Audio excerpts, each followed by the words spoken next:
All right, I think we're actually live now. I can't watch chat like this. That's why.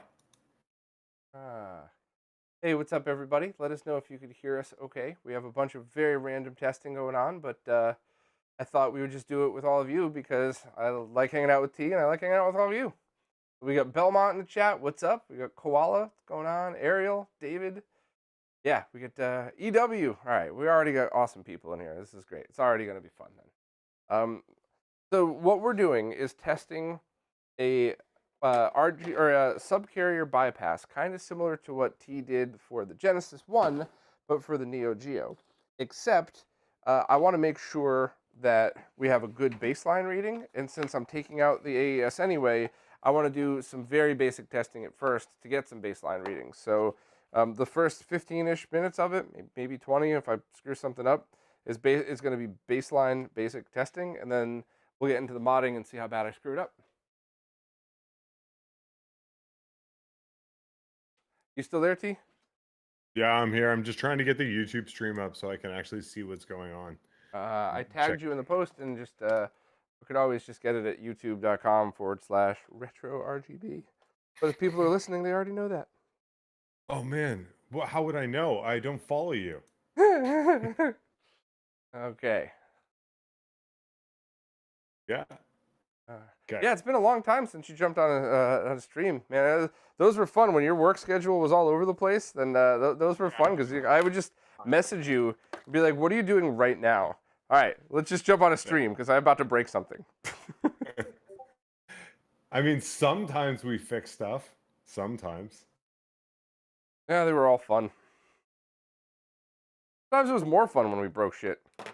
Exactly.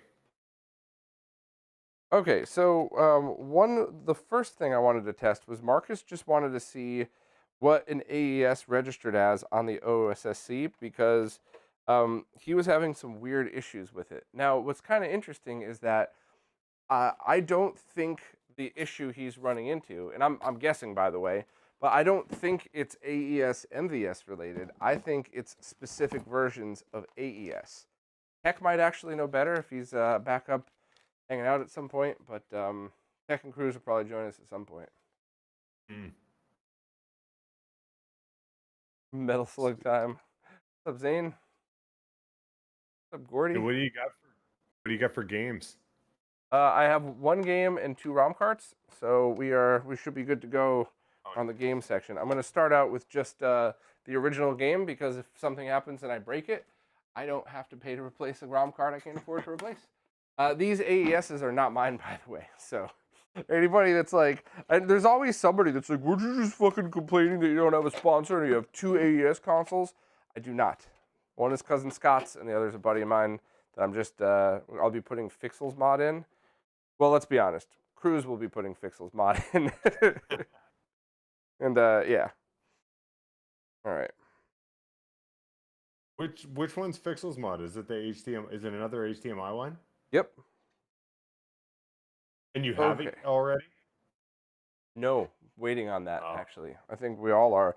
That was the one where he had paid for everything and then had to go and buy it all over again because the company screwed it, kind of screwed him. So that is saying 264p at 59.6. I'll send this over to Marcus right now.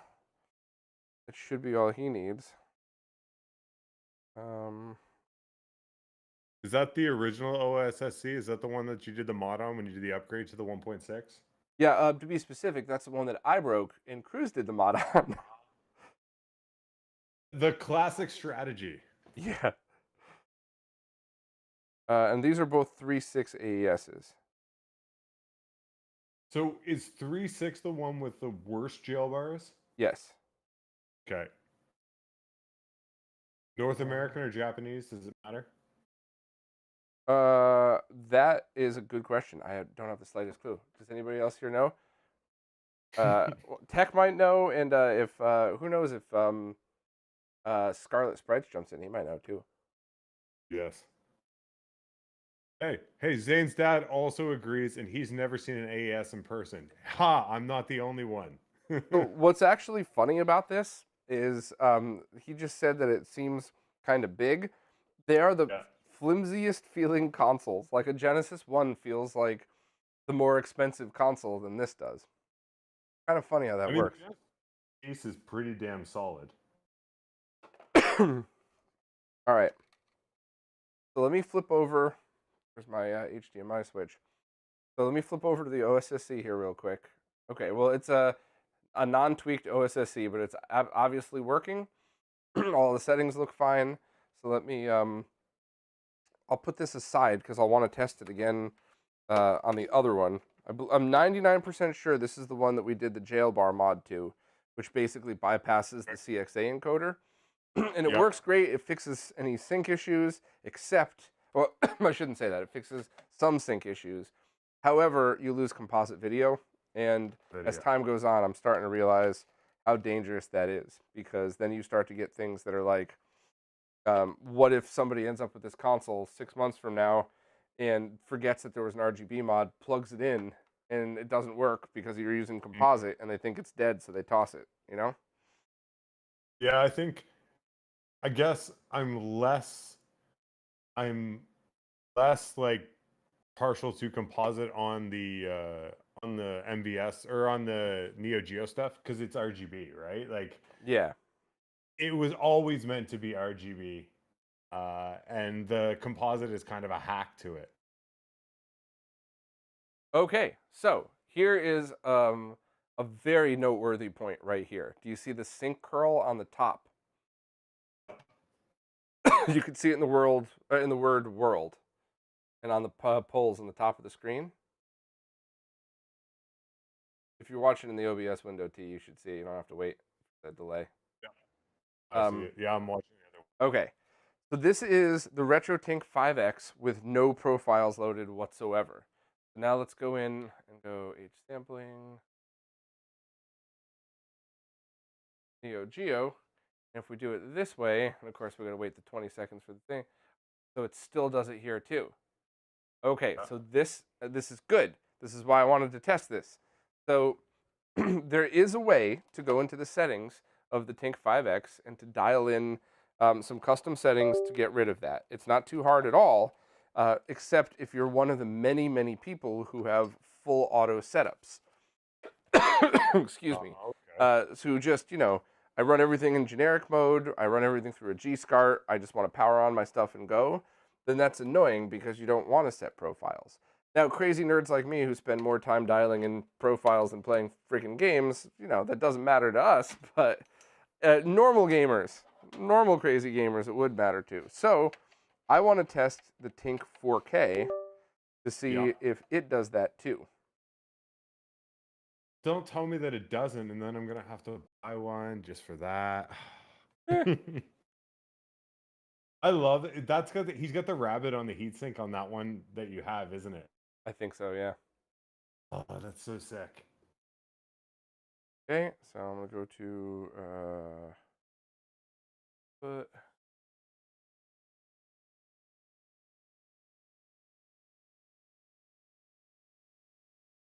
No sync issues at all in the RT4K. 0. That is neat. Just for the hell of it, though. I mean, we're here, right? It's only going to take another 10 seconds. Let's go to Firebrand X, SNK Neo Geo RGBS bypass. That's this. Yeah. Oh, man, I forgot. Hold on a second. I forgot to write the post about this. I have it queued up. It'll go out Wednesday. Sorry, I still got that badass cough. That's not cool at all. My bad. What were you saying, T? I was saying now you've got early breaking news. You. Yeah, if you're listening on the stream, you're getting it early. So this is, oddly enough, is this or is it the original? No. Okay.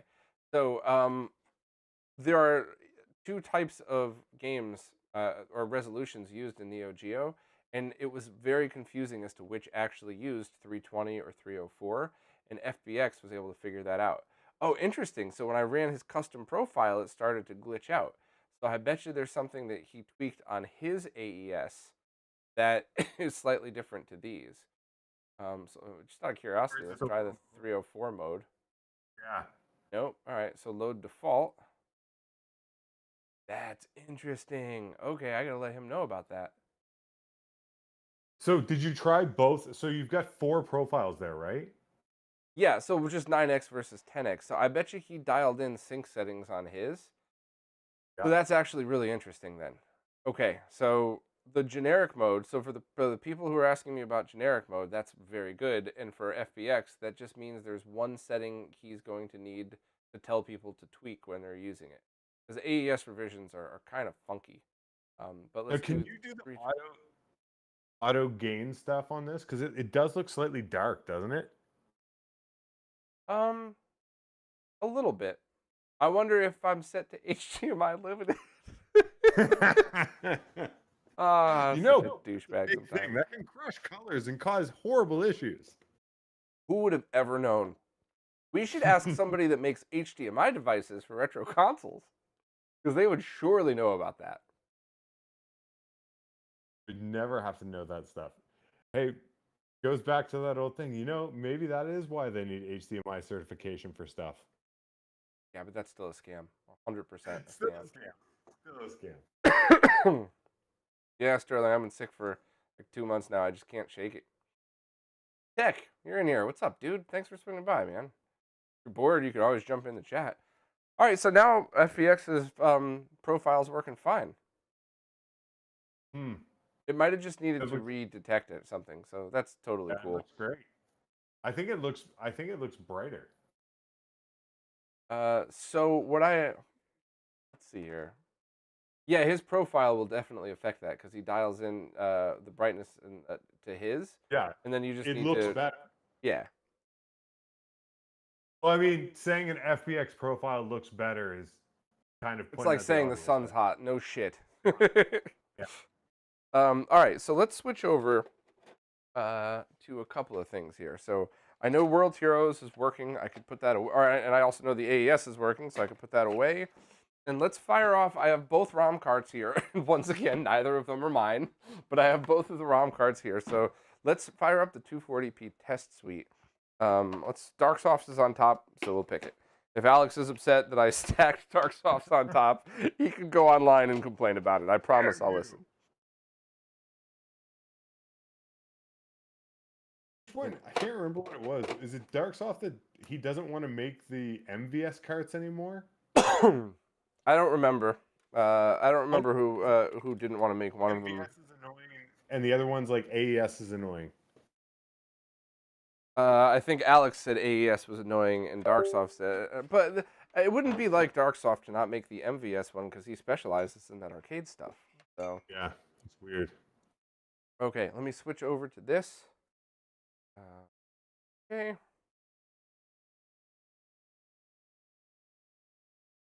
Advil works as a cough suppressant. Does it? Oh, good. There's nothing that says take doctor's advice like YouTube chat. Well, it's also switch over to this. It's also not unsafe to take Advil, one Advil. So you know. Okay. So let's see if I'll get to the proper OSSC settings in a second. I know it's stretched. Yeah. If Ian's in the chat, he'll love it. But so it's not. So I got to C for the menu.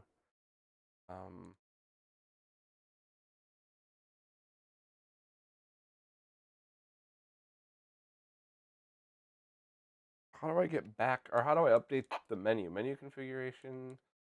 I don't have. I have the Terra Onion one.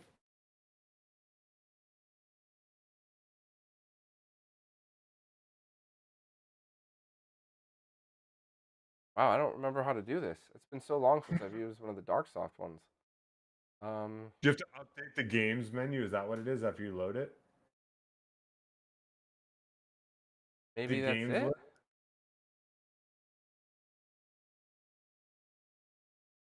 So you're thinking it's supposed to be there? Well, So here's the thing. I'm gonna switch now over to the Terra Onion cart, which all I did was drop a ROM on the SD card. That's it. I didn't do anything else. Let's see how that works. We got the Neo SD.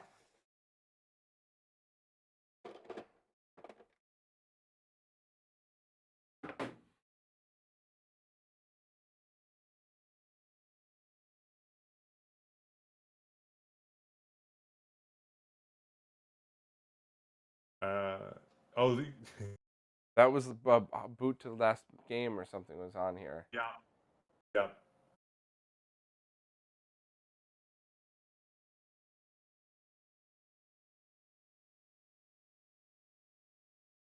Anybody remember the button combination?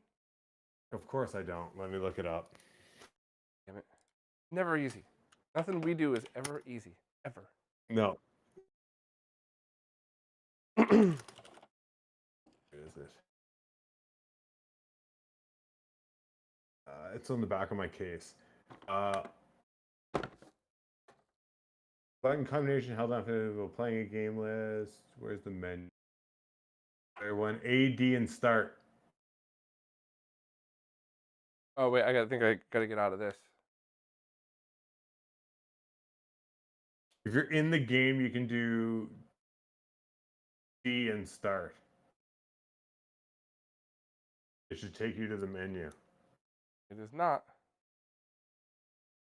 Quit it. Jeez. Let me A, D, and start. Sorry. I tried them both. A, D together plus start.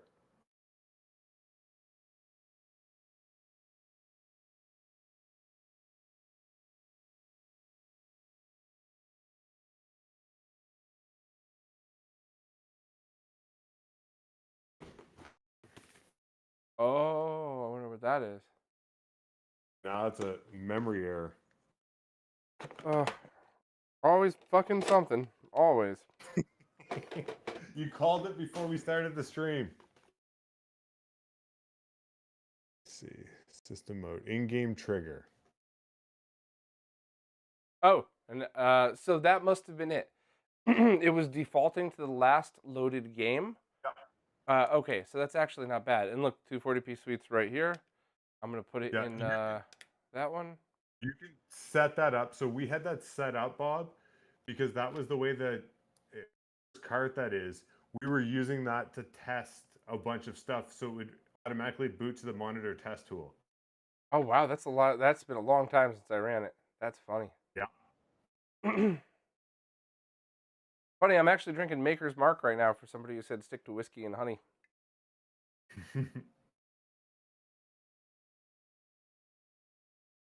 Okay, start. You're in. So, welcome, welcome to the worst part of any of my streams ever. Let me. By the way, for the record, the reason I'm using the OSSC and dialing this in manually is because we're going to be doing some tests, and I want to make absolutely sure that whatever the equipment we're using isn't a factor in the the final outcome of the test. So I want to dial everything in manually so I know for absolute certainty that it's this is going to work right. Except now that I say that, this OSSC was reflashed and I don't have Firebrand X settings on here. Yeah, all right, RetroTINK 5X it is. Sorry. Tink 4K, I mean. Tink 4K it is. All right, 1 second here. Back to the Tink. Sorry, everybody. There is something to be said about that whole process. And I always found going to the custom profiles on the OSSC kind of a pain in the ass. And me too. And when there was no other option, I was more than happy to do it. But now that there are options, you know, I'd still love the OSSC, but we're also talking about a product that's been out for a long time and we're still using it. So any shade thrown isn't exactly shade here, you know? Dude, Bob, I'm still using the one you sent me, the old DVI one. Oh, that's funny. I still have that kicking around. Like, it still works, right? Like, that's how good the product is. And it still does 1080p well. So. The Tink just booting slowly. You killed it. It would be really funny if I did. Like, not funny at all, but also really funny if I killed the Tink 4K. The light is on, the HDMI cable's plugged in. Let me switch it back to the camera and then back to the Tink again just to make sure that's not, all right. So the camera's working. Ooh. Just a little echo there. Okay, it's working. Okay, there it is.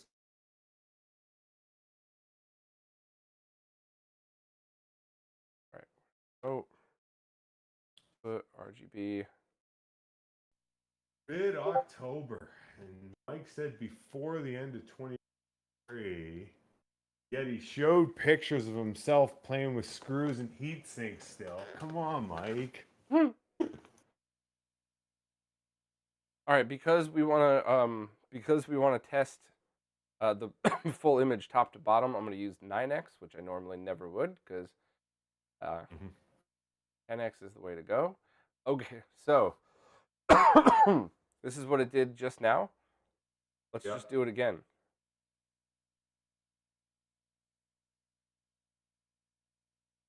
I bet you there's one setting that has to do with how the TINK 4K auto syncs with something. Yeah. That's very interesting. But even Mike has said that he had the most problems with the AES stuff. Yeah, interesting. We go to load default. Set the input again. And this is the thing about it, and this is why I was pretty happy with the triple bypass, was because before we released it, we tested it on how many consoles? Yeah, everything we tested it on. Everything. And so we could be like, oh, it's still pretty good. And this is the issue, is that not everybody can have every revision of every console forever.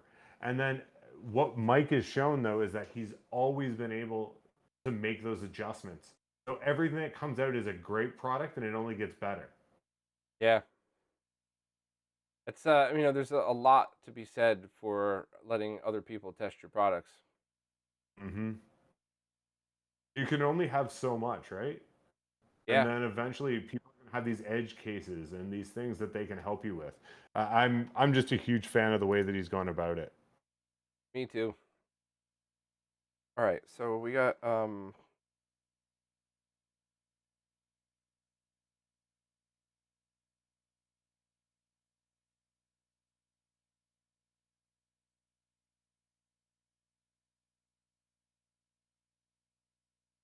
right, I think this is more than good enough to do this test here. But basically, Right. we know that it's good enough, so The video looks like shit on my side on both, so it's all good. it's going to on the stream, unfortunately. There's just no way, there's no other way around that whatsoever. So let me back out of here then, and then just do. So in fact, not only that, let's just do load default, and let's just leave it at default and take the pictures from there, because the stuff that we're going to be testing are big differences, not little nitpicky differences. It's either going to work or it's not, so we don't really have to worry too much. Certainly about little phase things. So what probably would be a good test is this. This. This. Still see, you can see some horizontal interference across the screen in that too. Interesting. Yeah. And actually just the main screen here. So I think that's great for our preliminary testing.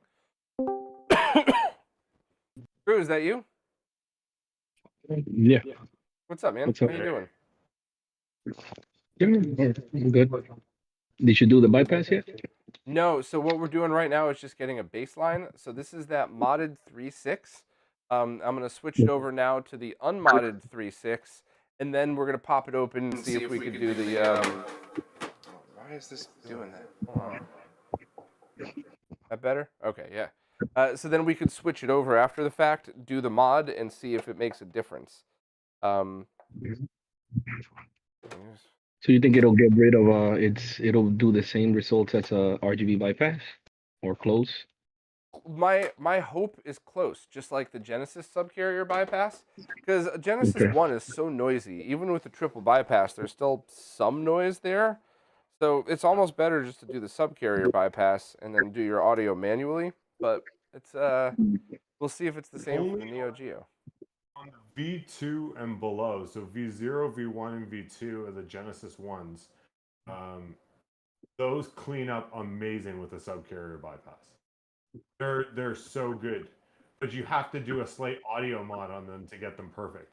The V3 and the V6, it's I've seen better results from full bypasses with them, but then sometimes you do a bypass and it just doesn't clean up that well. I don't know. Yeah.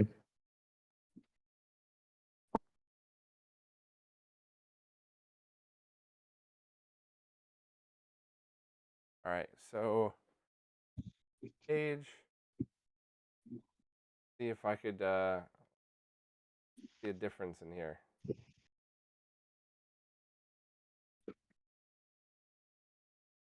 I think I should be able to right away. Hold on, let me pull this up. Let me.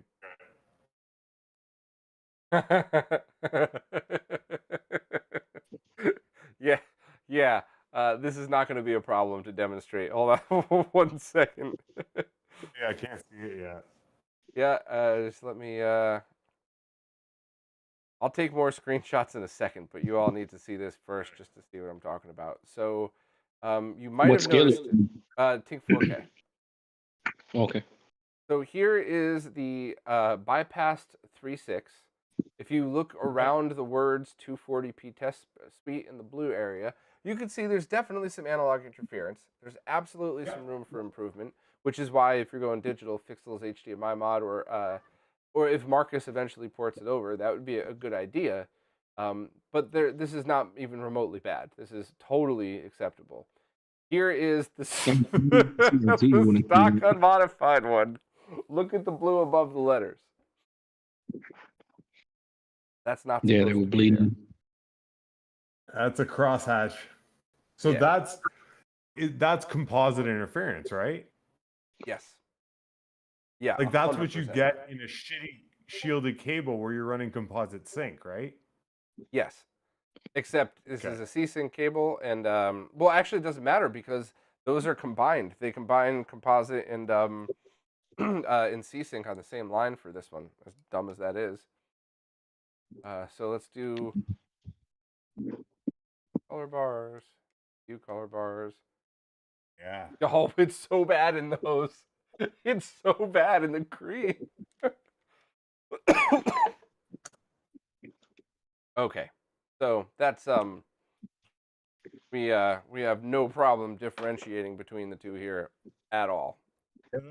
That's some pretty apparent noise there.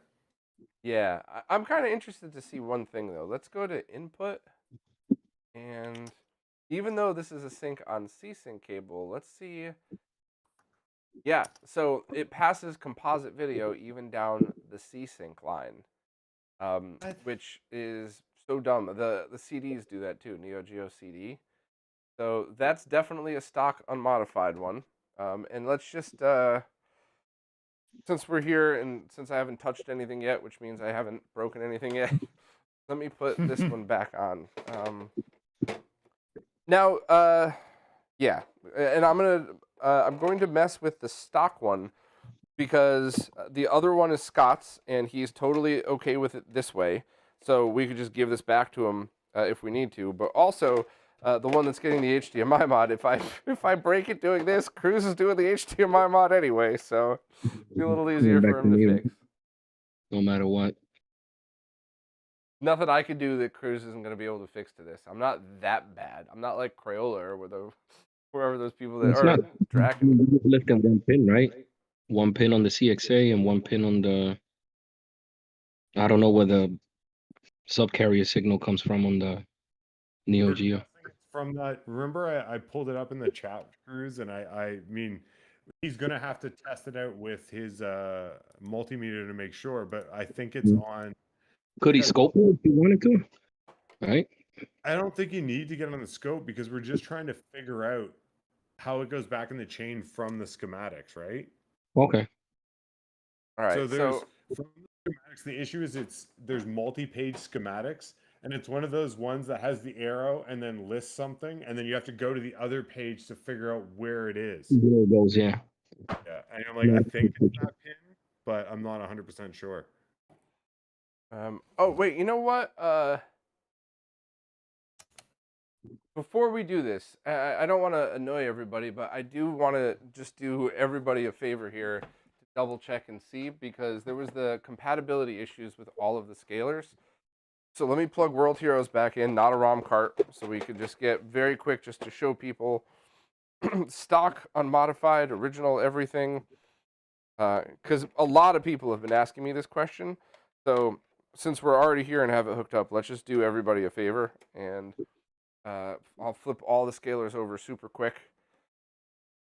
So TINK 4K, completely unmodified console. TINK still plugged in.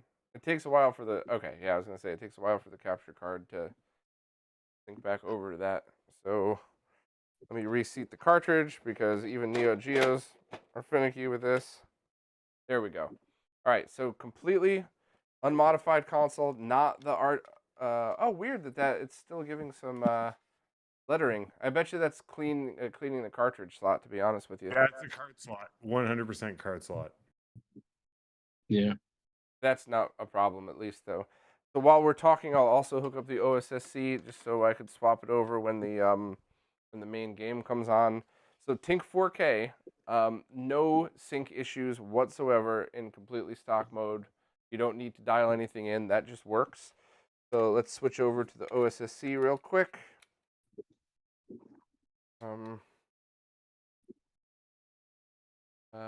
That's the OSSC 1.06. Yeah, that's the one you've just fixed. Why'd you have to fix it, Cruz? I fucked it up. I was curious this is my about like switch, by the way. The no signal thing is my switch dealing with this. So, let me switch it back.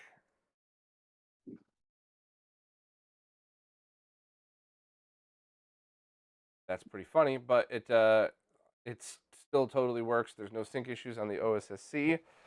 So I'll send that I'll send that over to Marcus, and then let me real quick try the TINK 5X one last time, just to show the difference between all of these. So, and I'll try reseating the cartridge again too. And if that doesn't work, then this is definitely going to Cruz either way. I think the other one, the 3.6, you installed a Unibios in, right, Cruz? I didn't remember you did that until I just booted it up, to be honest with you. All right, last thing here. So just if you're just joining us, different motherboard revisions will work completely different. So while I'm showing these results with the 3.6, if you have a different board rev, it's probably going to be a little different. TINK 5X, let me just go to RGB input. And then you do get the sync curl. On the OSSC? This is RT5X without any customizations dialed in. Okay. So, all right, so that's what people were wanting to know. Confirm that the OSSC still works in generic mode without any issues whatsoever, which it does. Confirm that the TINK 4K doesn't need any tweaking, just regular generic mode to work with the Neo Geo, and also confirm that the issue still exists with the 5X. And that's something that you're always going to have to dial in yourself on the 5X, just because of the way the ADC works and the Neo Geo works and all that crap.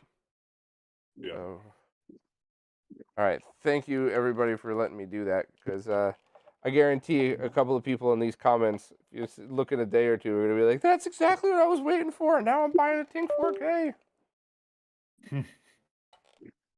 Well, there's nothing wrong if they want to buy the TINK 4. Yeah. Always happy to promote the good stuff. I still, as funny as this is, right? How much time in my day do I spend on video games? But so far, I've spent significantly more time watching TV and movies in the TINK 4K than I have playing video games. What are you watching? What do I watch on it? Yeah, like how are you? Like, is it VHS stuff? What do you do? No. So anything that has lots of film grain, and especially things that were always kind of designed to be watched on a CRT, like TV shows. So old movies, there's a big argument that always watching it on a projector is the only, right, quote unquote, right way to do it. But I do find that the CRT mask cuts through, but old TV shows just look ridiculous. It makes it sharper. You feel like there's more details there. Yeah. So this is Especially a hold on, let me set this to manual focus real quick, and get it there. Come on, come on, come on. Here we go. So didn't this used to be a big deal? 50, oh no, that it's 159,000, not 15,000. That's funny. Well, it wouldn't The matter low. anyway because as we proved, it doesn't mean shit. It's still not the best revision. So oh. any secrets to getting the feet off without breaking them? I just use a knife and hope for the best. Doesn't Todd sell replacements? I believe he does. I'm assuming you've seen Pulp Fiction, right? Either of you guys? I'm sure you've seen the movie, right? Of course I have. Remember Yeah, that Pulp scene? I'm the Fiction. foot fucking master. That's Todd. Todd's the foot master. Whew! Almost just spilled my whiskey there. Or some in the AES. That's what you need to use to clean the card slot. Yeah.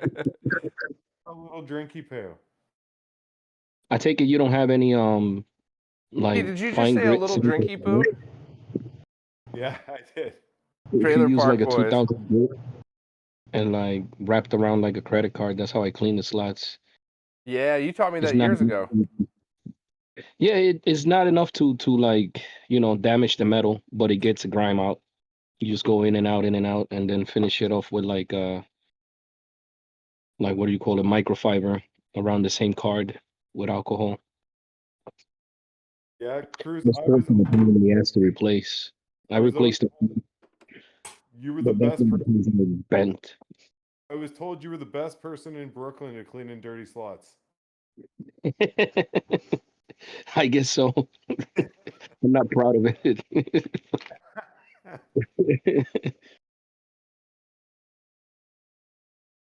Oh man. Dude, years ago, it's got to be 15 years ago now. A friend of mine was like, made a Trailer Park Boys reference. What are you talking about? They're like, how have you not seen that TV show? That's basically you and one of your friends, Chris, from high school. And my friend Chris looked exactly like Julian and drove a Monte Carlo. I near shit my pants when I started watching that. I was like, oh my god. Sometimes I was Ricky, sometimes I was Bubbles. I was gonna say. I love Bubbles. The big ass. I can't hear a helicopter fly over without thinking, goddamn helicopter suckers flying over here looking at us. That show was so good. I'm surprised though. So this mod would be for who? For people who want to keep their console stock and then have a better signal to feed to a scaler? Exactly. So or RGB monitor. So that way you're not messing with the console. And I also think it's for longevity too, because I'm absolutely convinced a lot of these mods that drop composite video, when we all die, given to our kids, whatever else, I guarantee you there's going to be people who fire on the console, plug in a composite, it doesn't work, and they throw it out because they think it's broken. Imagine that shit. You get a cruise modded triple bypass and you throw it out because it doesn't have composite video. Because RGB, yeah. All right. Here we go. Okay, so I linked what I think are the directions, Bob. What you think? By the way, this is completely stock right here. You guys on the origin, is it a custom? I didn't hear what you said, Cruz. Your mic cut out on you. I said, what custom is the PC2? That's what you're looking for, Bob. Okay. Hopefully it's not too fine pitch. Let's see. We might have him give up right here. Well, fuck that. Not doing that. Hey, you guys should already be moderators, but if not, can you just put something in the chat so I can make you mods so that you could drop links in if you wanted to? And for everybody in the chat, I'm sorry, I'll try to catch up as soon as I can with that. Yeah. Everybody hates super glue, but yeah, a lot of these systems had factory hot glue. Yeah, especially on the video area. But I think the reason they put that glue up there is because I don't like AESs. Their traces are so, even when you do the RGB bypass mod, they're so cheap with the copper in the bottom. So it's very thin and it could very easily be pulled when you're trying to desolder those caps. They did that with. They also put hot glue though on some of the MVSs. Mhm. On the No, top. sometimes they even put hot glue. Look at that. That's got to be a 9-volt model because it has that big inductor in the front by the power switch. And sometimes they put hot glue on that too to avoid it. Moving What do you call around. it? When it makes moving around and making a noise because they vibrate. Vibrating, yeah. They make a high pitch, whatever you call it. I mean, when you're younger, you don't hear that shit, but when you're old, like I am now, that shit annoys the hell out of me. I'll Hey be T, asking the guys in the post in shop, like, the you hear post in the that? chat T, so I could set you up. And we got Nick from HD Retrovision in here. I should break out the rectals to do the next round of testing. Nick is the only mod. I get to work. Oh, now I'm a standard moderator, okay? Yeah, and I got to do the same for T as well. It's just gonna start banning. What was the name of that custom chip? Let's see what? LSPC2. LSPC2. I'm gonna look it up. I want to see how fine pitch it is. It looks pretty fine pitch. Let me see. Neo Geo Dev, LSPC18. I'm saying I think it's pin 143 Cruz, so I'm guessing it's pretty fine pitch. And I would have to lift that? Yeah, I pulled up a link from, is it this one? From Neo Geo Wiki. Here, I'm gonna drop it in the chat. Okay. Yeah, before I start undoing it, I'll be realistic about this because I have no problem sending stuff to Cruz when I break it, but I just if it's something that I know I can't do in the first place, why waste his time? Just have him do No, the I mean, it demo. doesn't look too bad. It doesn't look. It might be the same pitch as a Model 1 BDP. Oh, I could do that. I'm sure you done the RGB lifting. I'm looking at the picture right now. I just dropped the link on the chat. Yeah, pin Is that 143. Yeah, that's it. So it's that, I'm almost positive, according to the schematics, it comes from the DIVI pin. Okay. Well, 143. question: is the signal going to more than one place? Is it like if you bypass it and send it straight, or is it like a straight shot to the CXA? So if you take a look, so it goes, if you go to the section, like go to Discord where I was talking and then go up. Yeah. I'll go then right you'll there. see not the pin model, but the one that has it says DIVI, and then it goes to a 3.3K resistor, then 100p cap, then it's got another 100p cap to ground, and then into pin 6. Those three passives are what is replicated on the little bypass board. So technically, there's nothing. No, because sometimes with those, when I look at the schematics like CPS3 and other ones, like some of the things are not a straight shot. Sometimes they that same signal will be feeding a couple of customs or. Yeah, well, But which is why we want it's straight up. beep it out before he starts fucking with shit. Okay. It's a straight shot, so that's cool. Oh, so wow, that's funny. I don't remember the controller ports being held in like that.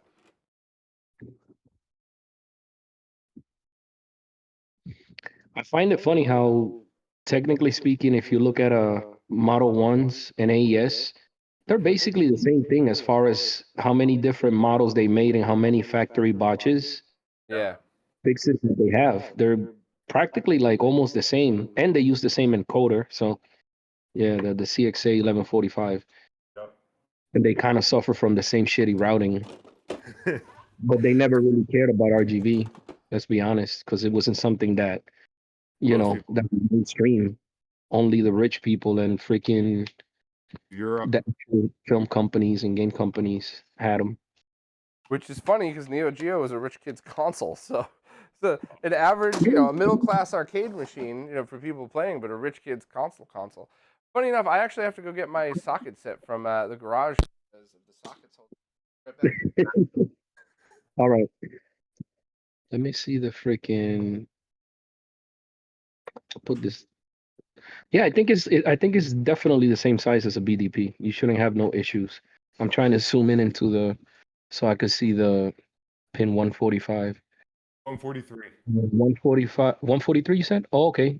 DIVI, and it has BCC right below it and BCS. Okay, that shouldn't be too hard to lift up. I mean, you add a little bit of solder to it, then you take you could even take one of a sewing needle and put light pressure, and then as soon as you heat the pad, it'll go right up.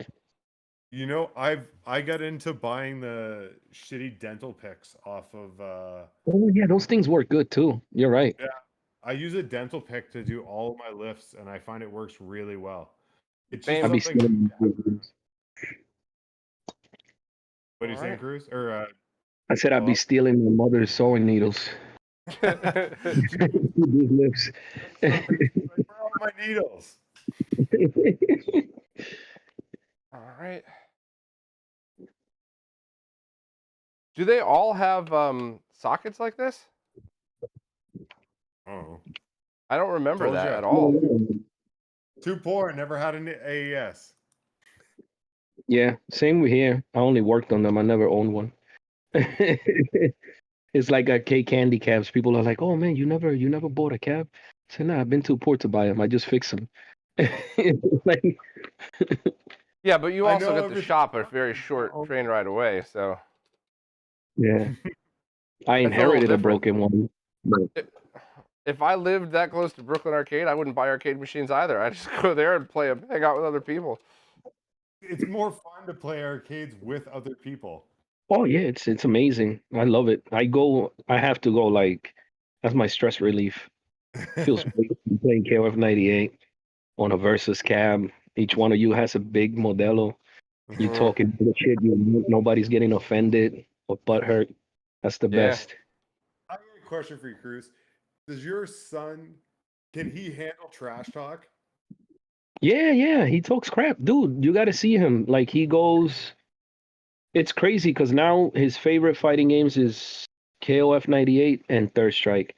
So sometimes when they hold the monthlies, he'll pull up a chair and he'll sit right next to whoever's playing during a match, and he'll be like so quiet, just watching it. And I caught him trash talking because when he plays on there's a Vulix versus, and I Yeah. put my spare mister, I put it in there, and he'll be playing 98 and he'll pull off a combo and he'll actually get up and walk over to the 2P side and tell the guy, see what I did? I got you.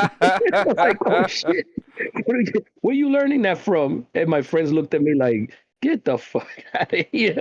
He's getting that shit from you.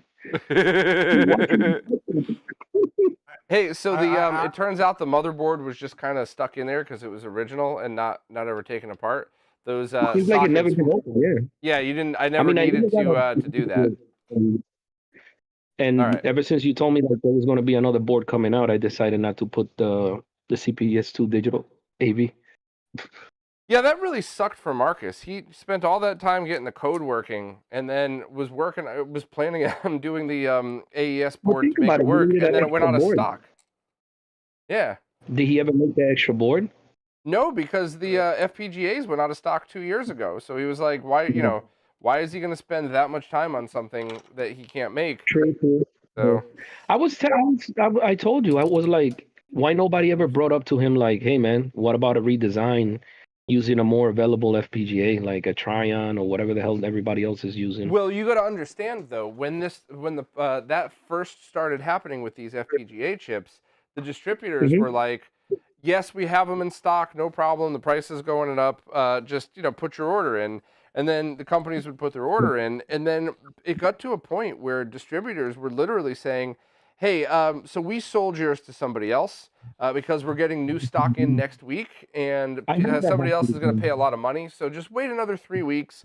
And then 3 weeks would go by, and then a month would go, and there's always an excuse. Like and a then year. yeah, so I remember when we were doing SNES. Remember that SNES project? That's what happened to Opetus. Yeah, same thing. We were gonna do the order, and then in the end, I was like, "Fuck it, send me the money. I'll do the order." And then everything kept getting pushed back because of the FPGA. pushback and pushback. More than a year went by. I remember we ended up buying the parts of somebody else who tried to make the board but couldn't make it, and he offered to sell the parts to us. And then even after I did the board and everything, they sent me that, literally they gave me credit. They're like, hey, we're sorry, the FPGA you ordered, military has priority, so we're just gonna give you your money back. I was like, oh shit. And that was like more than a year after. Yeah. It's like companies always have priority because they make bigger orders. So if you're like an average guy making an order, yeah, of course they're gonna push you back. And that's what Mike was saying about his stuff too. He's like, we think, people in the retro gaming community think, 1,000, 2,000 is a big order or something like that. Like, Hell no. hundreds of Try thousands. hundreds of thousands. Yeah. Yeah. All Try right. hundreds So, of thousands. what was I looking for again? Which was the chip number? LSCP2, was that what it was? Yeah. Yeah, L- yeah. The link is right there on the chat. It looks like a BDP. It should be about the same what pitch. the big thumb is.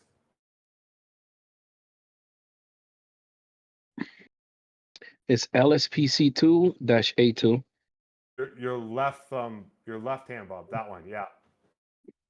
That is Neo B1 9308W11, and it says Neo B1 on the board itself.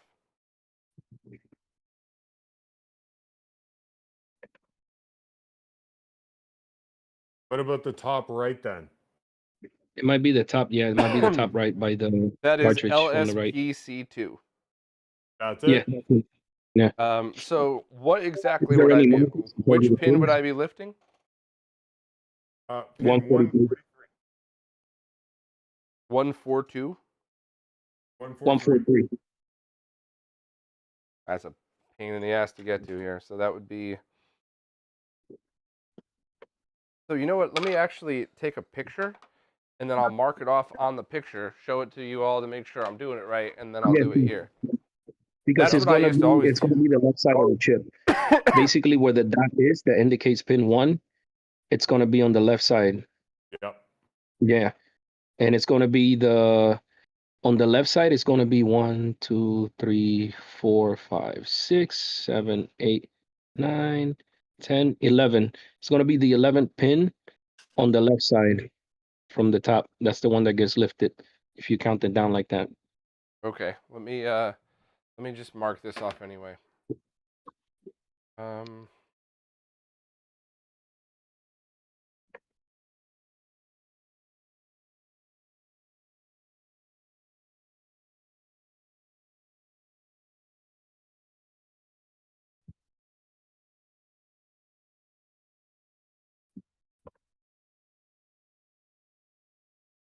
Arcade Mania, we're testing a bypass for composite that still keeps composite going, but gets rid of the jail bars. Oh, Bob. Yeah. Should we not be able to just test after the pin lift to see if it gets rid of it? 100%. We could test. That's exactly what I was going to do anyway. So it was 144, correct? 143. Motherfucker, you have the worst memory. Dude, I've been up since 5 a.m., man. I'm lucky I could even function. That's what the whiskey's keeping me doing.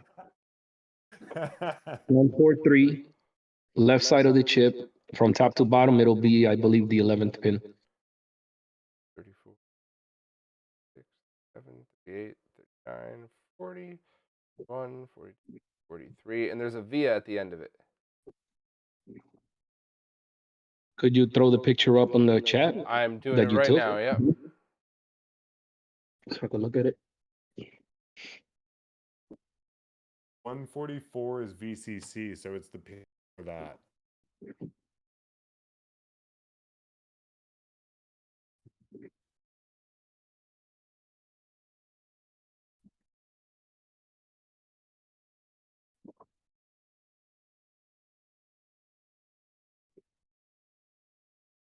I hate how Photoshop now, you can't just save it. You have to save as a copy. It's just, I know it only takes an extra second, but all the pictures I have to work on all the time, it's an extra like 10 seconds every single time I do it. That shit adds up. All right, image. Here we go. All right. Let me see.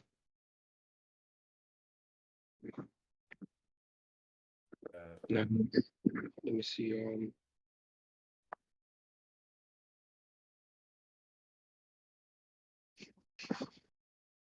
That looks right, Cruz. Wait, hold up. I want to zoom in. Maybe I should look at it on my computer, but I'm on my also, phone. yeah, let me drop this in our chat so that way you could have it in like a normal picture and you don't have to stare at a fucking window. I'm sorry, I should have thought of that. Perfect. Thank you. Right here. Right, let me see. I got you. It's 1, 2, 3, 4, 5, 6. Yeah, the 11 pin. So that's 33, 34, 35, 36, 37, 38, 39, 40, 41, 42, 43. That's it. Yeah, that's perfect. That's Okay. the 43. That's a pretty easy one to notice too, because of the big The VIA, yeah. V right off. There's a V and there's that big blue cap there on that side. Thank God they labeled the pins.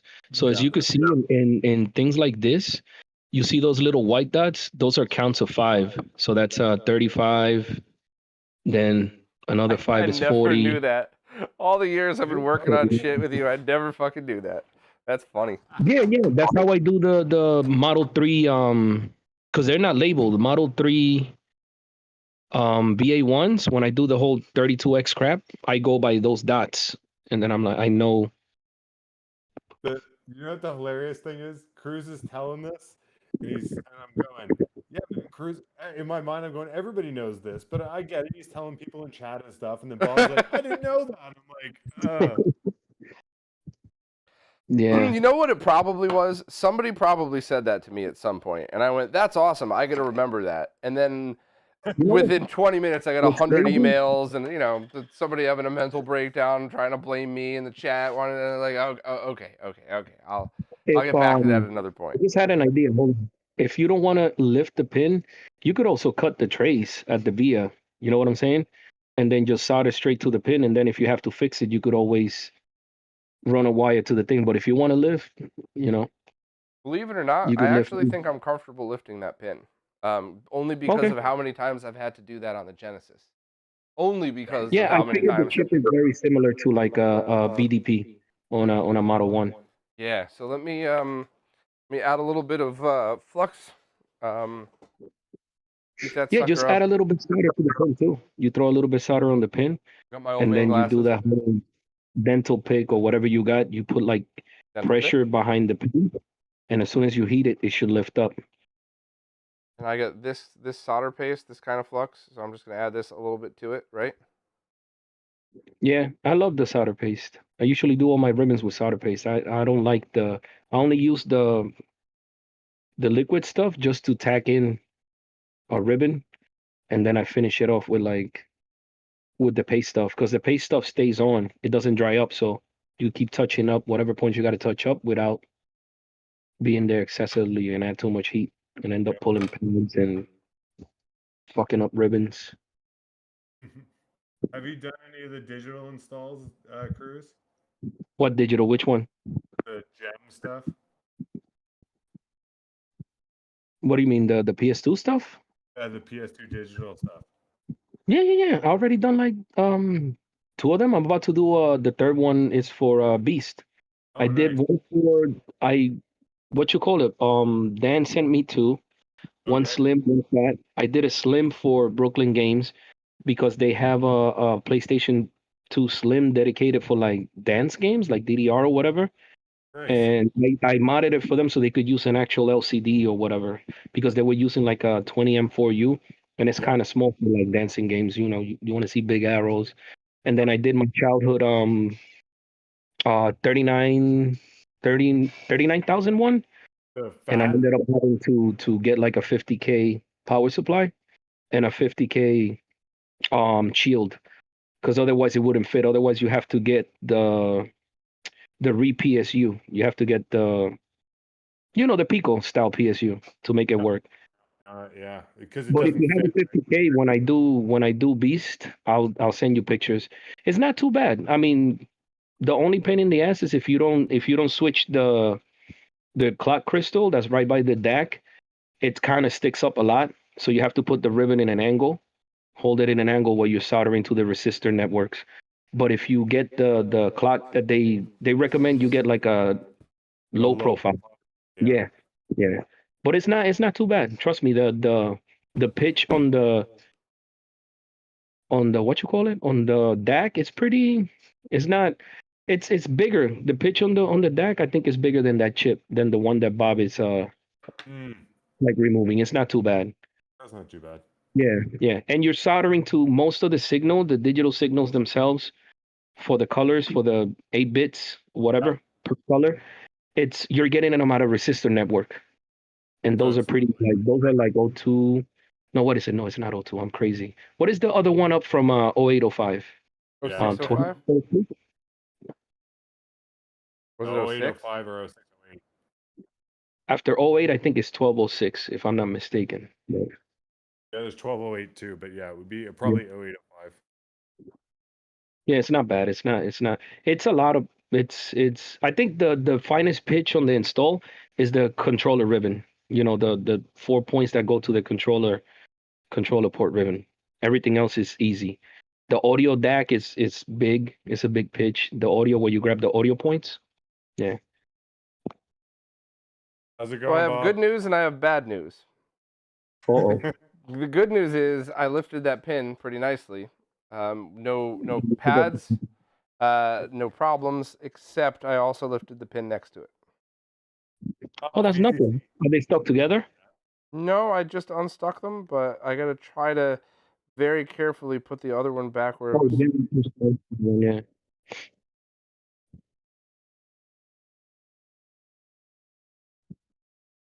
There's other VCCs. It's probably fine.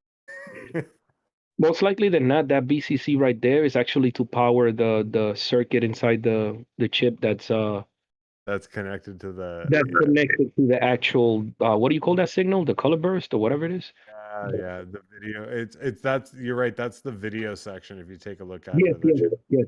Because if you notice, when you do like the Model 1 and you go to lift those pins, the RGB, right above R is the BCC, and right below blue it's the ground. So it's technically like that's that's basically the power that's powering that video circuit inside that little DAC that's inside the BDP. Damn it, I got everything perfect, and then when I just tacked it down a little more to keep it in place, the flux is still on the board, so it actually sucked the pin over to the pad next to it.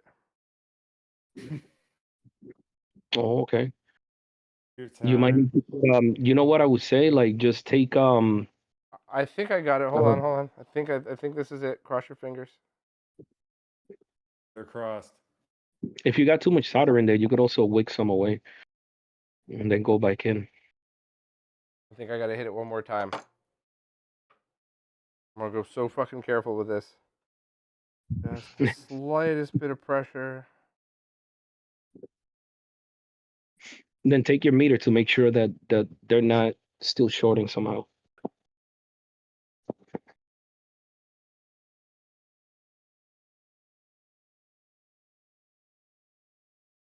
This is a box stream now.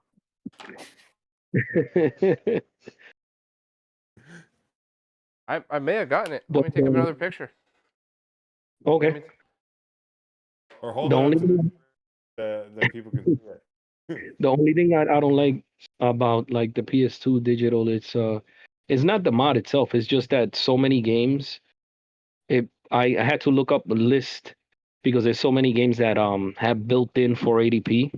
Yeah. But there's some games that have it in the in-game menu, the options menu, and some games that you have to hold the X and triangle. Yes. Yeah. No, this is not a great picture, but I think this is at least. I mean, you got to zoom in all the way. So let's see here. I'm gonna drop this here and also put it in our chat too, if you guys want to zoom in on it to see. But let's see. All right, so let's see. Picture you posted there that's super blurry of the card slot. Yeah. Okay, there we go. Lift it. Yeah, let me zoom into this one. Here, let's just Okay. Make I sure. Okay, mean, so like, yeah. yeah, it's tacked down. Make sure that it's not shorted to the left side. Yeah. Because you'd be sending PCC down the sync line. Take the DMM and check it against the pin on the left. What you on the pad where you just lifted. You can Just check to make that. sure that the- That's the Oh, via you're and right. the pin. So I won't have to touch those tiny little pads. I could use the via and the pin. Beautiful. All right. Sorry for this, but I'm getting old, so I need this stuff right in front of my face. Yeah, I feel you, man. I'm still soldering with those freaking magnifying things, and through the years, I feel like I got to get closer and closer. The next thing Oh, I'm gonna those burn my jeweler's nose on lenses that. I gave you a million years ago? That's funny. Yeah, everyone's going to the microscopes now. Yeah, man, the fancy stuff. I I'm probably rarely gonna feel look like I into need these. Whenever there's like a can of something, like I have to put this on to see, but that's really tiny writing anyway. And it's I went to the weed shop the other day and I couldn't read the side of it. Like the 20-year-old chick behind the counter, I was just like, can you just read this for me? You could make fun of me as much as you want, and probably would make me feel better if you did make fun of me, but just tell me how much THC is in this, because I'm a pussy and I want the little amount.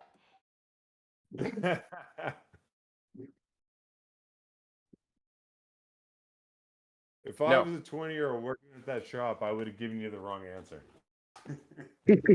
Oh shit, it might actually be jumped. It's shorted, yeah.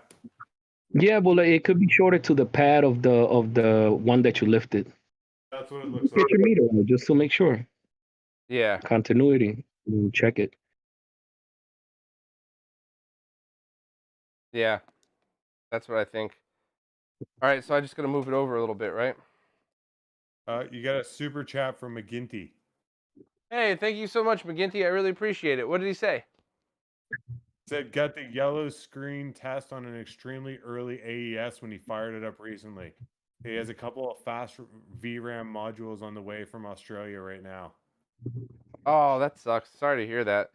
I've had a lot of MV1Cs with issues like that, and I was like, well, I could replace the RAM chips. That's pretty easy, right? Nope. Ground plane on the MV1Cs are just shitty. I mean, they're great, but they're shitty to work on. I don't know what you're talking about. If he's talking about an AES, that's so those are probably dip. Yeah, those are the dip ones. Yeah, he might as well get some sockets for those shits just in case. Socket it and I never replace anything without putting a socket in.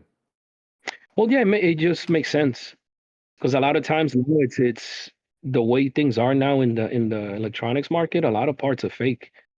Yep. You end up getting a lot of fake parts. So now you spend time soldering 40 freaking pins or whatever it is, and the part is fake. Nah, put a socket. If it ends up being fake, you just pop it out. IM 2413s for the FM module for the SMS.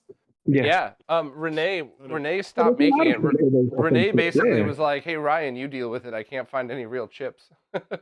Yeah.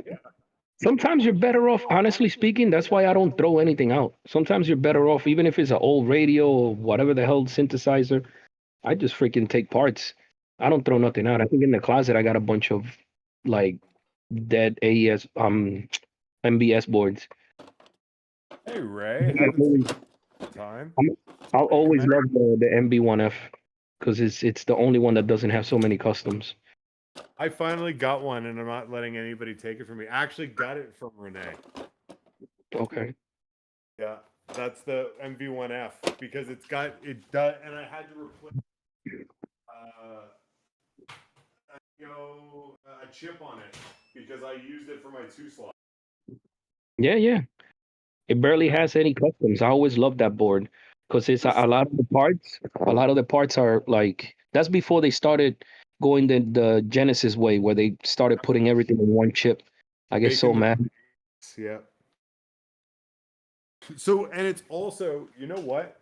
It's very similar. The one I have here, I have the MV1H. I think you're talking about the one you have is the longer one, Cruz. I have the shorter one, right? Yeah, I have the long one that's the one, and it's the only one of the few like one slots that's fully featured. It has the connections for the EL panels. You know how like a big red cab has like those panels on top that basically have the marquee of each game, and then when you switch to that game it'll light up, and then it also has connections for the LCDs that tell you the credits on the control panel.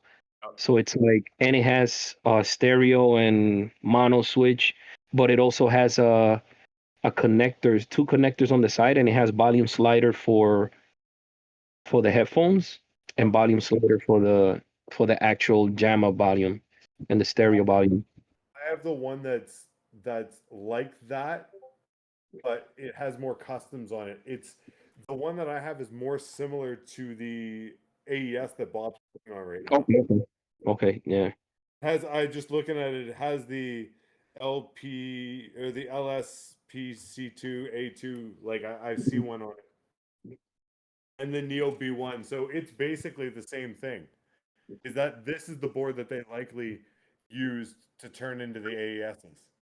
Yeah, I'm pretty sure they downscaled it and made it into the AES. Because the none of the FSs they also have the connection for they don't have a card reader obviously, but they have the connection where like it connects to the subboard that's on big reds that has both the headphone jack and the card reader. Oh, So in the shop, he's in chat. in the shop they have one of those in the one of the big reds. I mean, they already sold one to someone in California, so there's only two left. One of them is still a 4 slot, and one of them is the big 1FS, the super long board that's fully featured, that has the connection for the card reader and everything. That looks better, Bob. It's still shorted.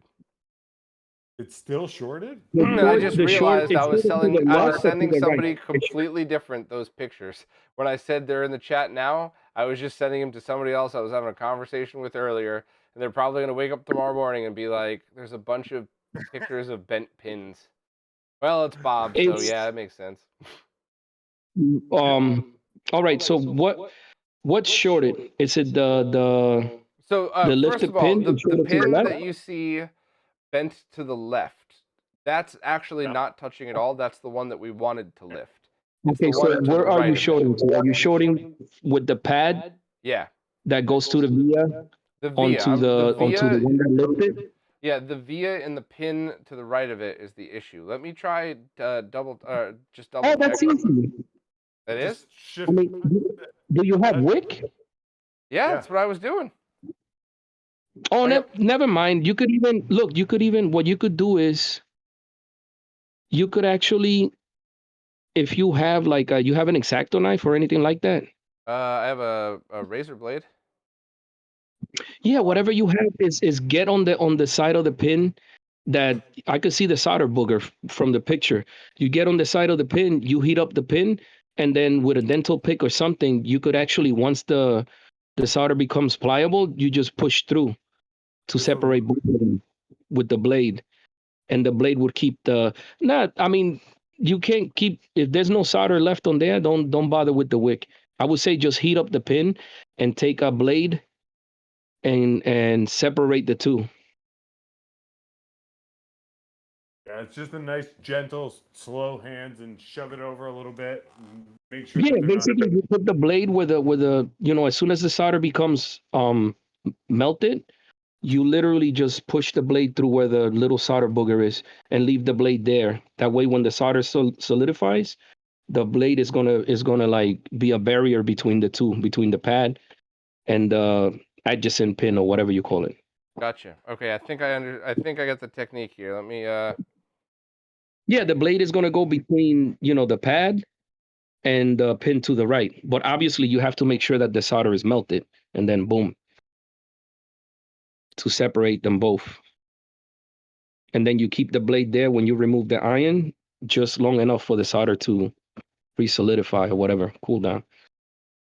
I just dropped a razor blade. Very glad I'm doing this in jeans and not shorts. I'm definitely gonna get a scope soon, just to do like You got the scope, PS2 remember? mod. You got 2 scopes. Oh, microscope. Sorry. Yeah. A lot of people are using it now to just check too, right? Like after you finish everything, just to double check all of your work to make sure there's no mistakes. Yeah, like right now, honestly, whenever I take a little bit longer with the digital mods because I don't do like I don't only do a visual check because I have like magnifying glasses. I have to put my face against the board. So what I do is I literally, I don't care if it's 70 pins or whatever. I'll take my meter and continuity and I'll go 1 pin, boom, and then I'll leave it on that pin and then I'll go to the pin next to it. And if it doesn't beep, I know there's not a short, and then I keep going down the line and verify every single pin. Because sometimes you're in a rush, you try to turn it on, and if you have a short, like I had some PS1 digitals where like the way those digital chips work, a lot of times they'll have 3.3, the signal, and a ground, and then the signal and then a ground. I don't know if it's for noise purposes, but almost all the time on all those digital whatever video, the video coming out digitally from those chips, it's always like signal, ground, sometimes 3.3 signal, ground. So like when you get shorts like that, then yeah, like I blew a few, like the first time when I didn't look, I ended up blowing a fuse on a PlayStation 1. I'm not getting tone anymore, so let me take another picture and see if I made it better or worse. Not getting If tone. you don't have a short and the pin that you tack down is still going to where it's going, it doesn't matter if it looks beautiful or pretty. Functional is what you need to test that shit.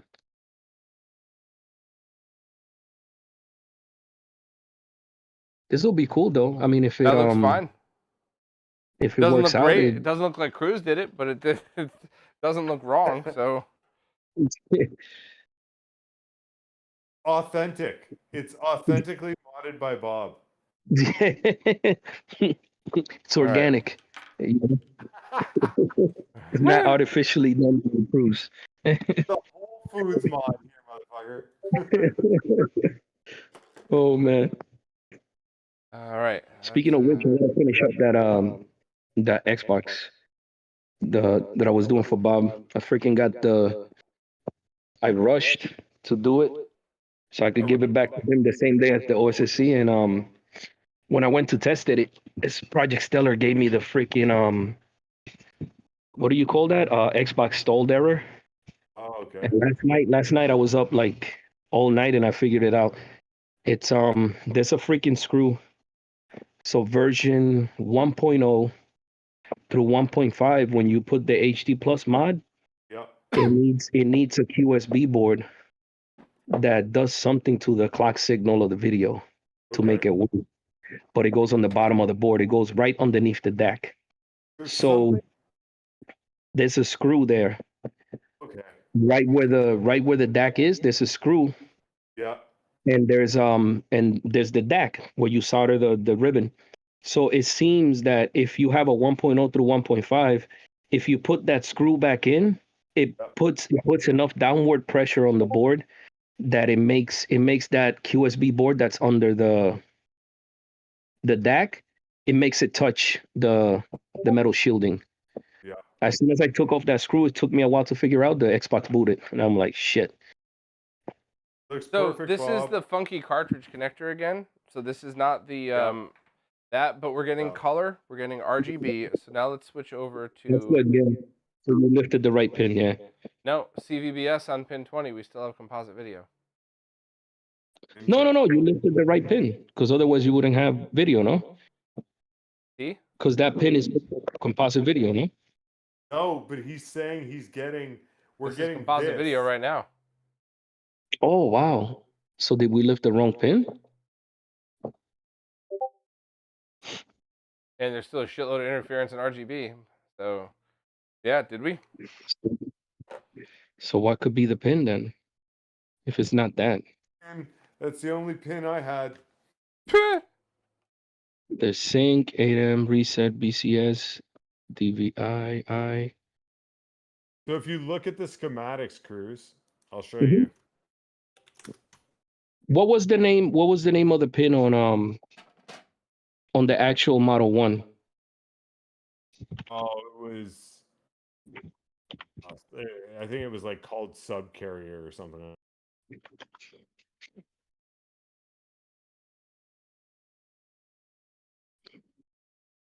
Trying to see if I could find it.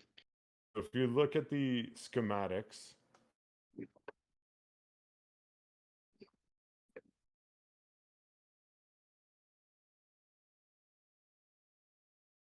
Let me get another picture to show everybody. By the way, what's up, Artemia? Really good to see you, man. Maybe we could pull off another Retro World next year and all of us get together. Maybe T will finally come out. yeah, I won't get fucking COVID this time. We'll get COVID-3. All right, let's see. 5313. All right. I Let's did. go. I ended up losing the money for that plane ticket too. Mm. All right, got it. So let's see. Zoom. Let's see what the subcarrier is called. You got PSG, ABC. What the heck is RGB? Drop this in the chat. Okay, got it. So Let me put There. this in the correct chat so my buddy doesn't just get another random Neo Geo porn picture. it's PAB. How the heck is that thing called SPAB on the? On the Genesis. Yeah, it looks good. That's definitely 143. 1, 2, 3. Yeah, and so you can see from the Sorry, everybody, I'm getting on it. Hold on. There we go. I'll zoom in on this as well. Did you put it back down, Bob? Looks good. No, it's not back down. Let me double and triple check. It would be very funny if that's why composite was still working. But let me get another angle for the picture just to show that. You know, it's funny. When I first started RetroRGB, there was a bunch of people that lost their minds at how bad my mod work was, and it was not great. Voltar and I made an entire video making fun of it, but a lot of the things that they complained about were actually just the result of what it's like to use phones to take some of these pictures. So it kind of cracked me up because they were, you know, a lot of the stuff that they said, like, oh, Bob's just always got cold solder joints. No, that's like the one thing I actually did fine, believe it or not. Yeah. So let's take a look. Sometimes the pictures are really bad. It's SBCR, subcarrier output. That's what it's called in the Schematics. It goes directly from that into pin 6, and it has Well, I mean- four passives that are very similar to this, which is why I thought we do this and we just follow back from pin 6 to DVI. So of course, it gets there, right? Yeah. Well, I mean, what about doing that? What about taking the multimeter and working your way backwards from the from the DAC or whatever, from the 1145, and see if it actually leads to the pin that we're talking about, you know? that's what we got to do, Bob. I'm gonna Because try it my best. says I didn't it- realize how powerful this Maker's Mark was, though. So we'll see how good of a job I do. At least It tracing says, stuff out isn't dangerous. At least I'm not lifting any more pins. it says because it says on the what you call it, it actually says the freaking BDP on the Genesis One calls it differently from that picture. The picture that I posted on the chat is pin 50 for the Genesis BDP, and it says SBCR, so subcarrier output. Yeah. But I guess the Neo Geo doesn't have anything like that. The LPC, whatever, subcarrier output. They don't need that, Cruz, because they're they use it on the friggin' other ones where they don't have composite. Oh, okay. But maybe they're reusing it. Maybe they're just reusing chips. Who Okay. knows? Nice guy. I don't know if you're being serious or not, but did you not miss the entire thing I just talked about how cell phone shots make things come out weird? And do you not know the small pitch of the pins I'm working on? I'm the first person to make fun of myself, but that's a pretty stupid thing to say. Anybody see where I Pin put my fucking 131. glasses? God damn it. So T, here's what I'm gonna. T, look Yeah. at pin 131. There's a Yeah. pin 131 that says DIVO. Maybe that's a subcarrier output. It says DIVO. Maybe. And then maybe the one we lifted is the input because it says DIVI. Yeah. So maybe that's the subcarrier input, and then the subcarrier output would be DIVO on Why would 131. Is that possible? it is? Because like it's Cruz. This wouldn't be the first schematic that was wrong. Oh, yeah, we've run into that quite a there's bit. an out. Yeah. There's an out on 131. If you look at the picture again, I do. I see it. the original LSPC, the one that I posted, I'll post it again on the Chat, thing. All right, I posted it again on the thing. So 131 is a DIV. Oh, maybe we're supposed to bypass the output and not the input. here's what I do. Yeah, that might actually make a lot of sense. But the issue is, let's go back from pin 6. Well, yeah. Work your way back from pin 6 to be sure that like where does it lead? That way we don't go lifting things another one blindly, so to speak. 2 targets. Well, I wouldn't say it was blindly. We were lifting it exactly what the schematic said. But that's an I, so they might be input. Yeah, absolutely. But they said I on the stupid thing. But yeah, 131 definitely on that picture I posted says DIVO. So maybe it's just like the Genesis where it says CRO, subcarrier output. Yeah, and maybe they meant to write DIVO on the schematic and they wrote DIVI. Possible too. But Very only one way to find out. Work your way back from pin 6. So listen, I know this is gonna sound like a total bitch move here. Anything you want me to do with the multimeter, no problem.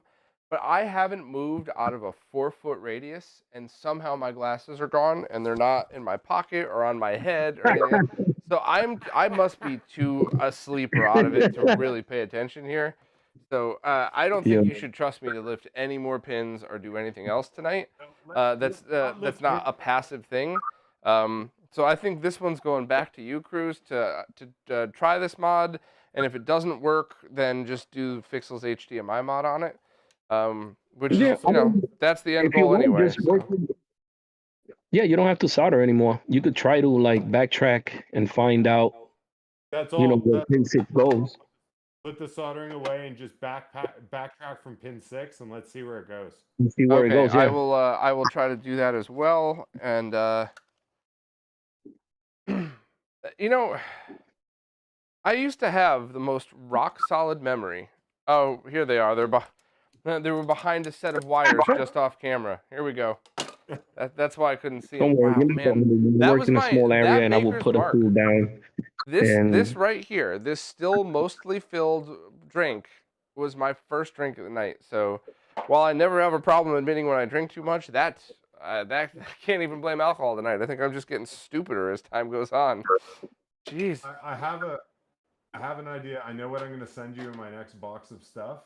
I'll send you some of those little things where you can put the glasses around your neck and you have the little rope. Oh my God, I can't. That would mean I was officially my father. If I started walking around with glasses around my head like that, I would have to pull a scam and then fuck somebody's wife, because that's what my dad would always do. But then he'll manage to forget that he has them around his neck too. Like those videos where the lady has the broom and she puts it under her arm, and then she starts looking around like, where'd the broom go? Well, dude, that was the first thing I did before I mentioned that I couldn't find my glasses.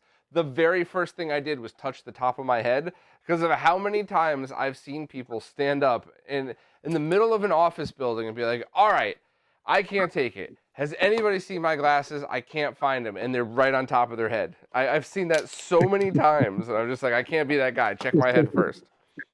All right, so where am I working back from? That pin or from the CXA? I'm assuming you mean the CXA, right? Yeah, work your way back from the CXA. So if you look at the top of the CXA, pin 6, see if the trace is on top leading away from it. If it's at the bottom, then you flip it and just keep working your way back and see where it leads. And then see where it ends. Pin and 6 then goes to a from there, capacitor leg. Yep. Should be C42 maybe, is it labeled? It's there's a couple buried together, so there actually doesn't seem to be a print on the board for it. So theoretically, it should go cap, resistor, pin on the chip we were just working on. All right, let me There should also be another cap, but it's going to ground. okay.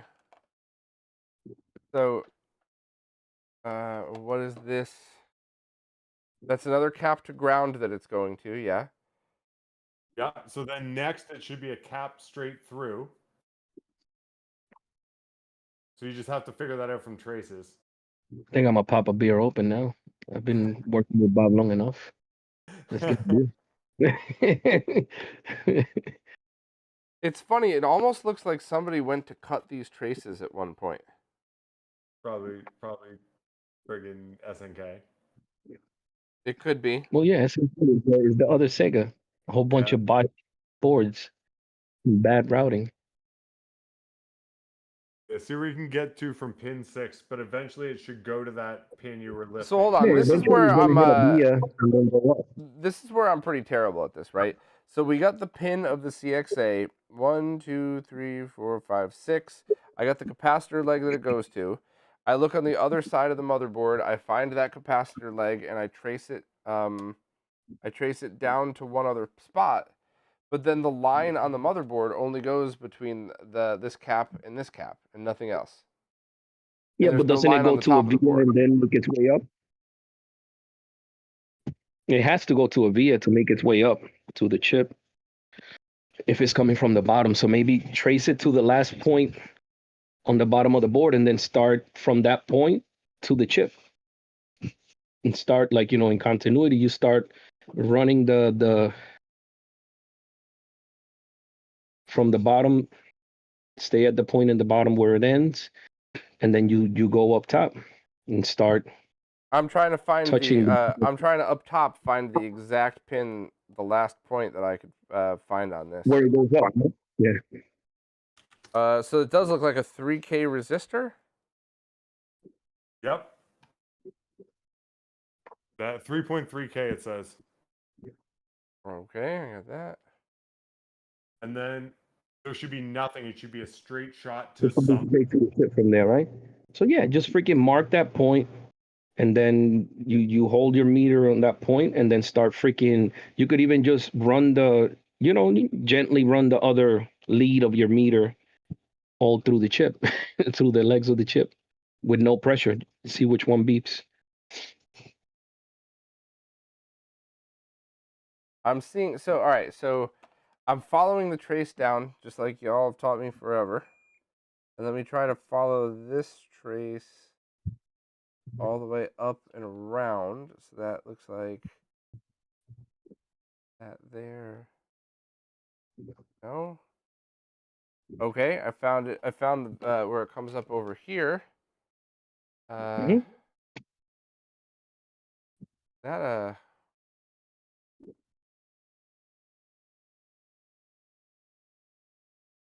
it might be the leg of another capacitor.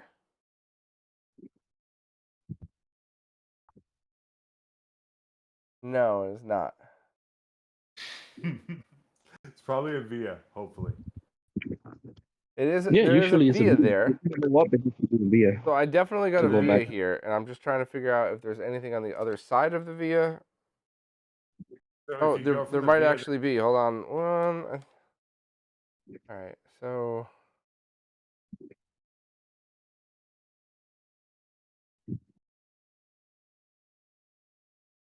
all right. That would be the bottom of this resistor to here. Avram, we're seeing how drunk Bob can get and still find traces on an AES. Playing a game, So right? you were Put your bets. completely correct. It does go directly from that 3K resistor to that chip. And it goes to that pin that I already lifted. So it goes to that. Okay. So then it doesn't work.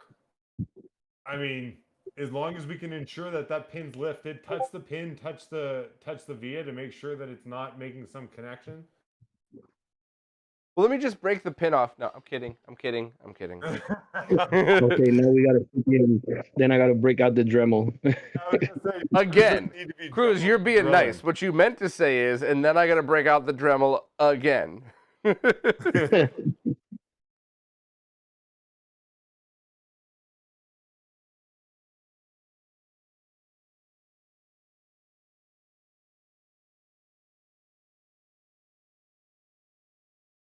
No, so maybe it is still shorted then. Maybe I need a microscope or Cruz's jeweler's glasses or something to truly see this. Maybe it is still shorted and I didn't realize. No, because it would have been shorted to the other thing. Damn, it's crazy. So I wonder what that DVI is. So just to be absolutely sure here, right? Let me my pin 6. Let me set this to manual mode. I'm just gonna need a second. Here we go. All right, where am I on the board here? Let me so by pin 6, right? You can see the dot here. Let me pull this back so I could just get a little bit more of a. All right. So you see the dot I'm focused in on right now. So that's pin 1. So, you know, 1, 2, 3, 4, 5, 6. That's the one I was looking at, right? So yeah, you can see it goes right to the cap, to ground, just like we talked about. Yeah, it does. It goes to the not the electrolytic cap, but the other kind. they're not tantalum. Those are the old bypass capacitors. Those caps, I think those are. What do you call those? Tantalum? Nah. Those are ceramic. Ceramic, right? You're totally right, Cruz. So, all right. So we actually let me try to take one more picture of the. Actually, you know what? Everybody, this is gonna get shaky. So if you have epilepsy, don't look away from the thing right here. Hold on. Hey, what's up, Shadow Mask? Have I heard of anyone making a screw-fastened SCART connector for the RT4K yet? Yeah, Kaitor did it. Kaitor's taking a bit of a break at the moment, but hopefully we'll be back by the time the TINK 4K is released. But yeah, absolutely. Kaitor's on it, and I think they were going to send me one. They showed one to Mike, and it was working great. So X-Files, nice X-Files poster.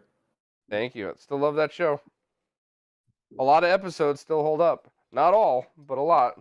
Well, not from that last season. That last season, the last 2 seasons were pretty terrible. Let me. I might give it a watch again. I used to love it as a kid too. You know, the one thing that really did shock me about the last season, when I went back and rewatched them all like 8 years ago now or something, when I was a kid, I hated Robert Patrick. Oh, kid, I was like late teens or whatever. I was just like, that's not Mulder. This sucks. Get me out of here. Rewatching it with fresh eyes, Robert Patrick saved the show. He was so good. If it wasn't for him, the show would have been canceled 3 episodes into season 7. Okay, definitely move that pin. I think it's shorting to the pin next to it. No, I just touched that pin before when I was looking at it. So you're not wrong, but I just moved that to the left when I was touching it with the multimeter just to double check. Like I put pressure on it just to make sure. Let me get the macro lens because I'll be honest with you, I spent $600 on that fucking macro lens, so I'm using it every chance I get, whether you like it or not. Bob, you just got a beers super chat from Vorange. Oh, hey, thank you so much. Oh, that's so nice of you. Vorange. Is it Vorange? Vorange? Does it matter? I always try to get it right. It's so funny because it's so important to me that I get other people's names right, and I couldn't give a fuck if you get my name right or not. As long as if your intent is positive, by all means, call me whatever you want. But thank you very much, Vorange. Zane's dad got an LG OLED delivered. Congratulations. That's awesome. All right, let's where are we at here? Going what?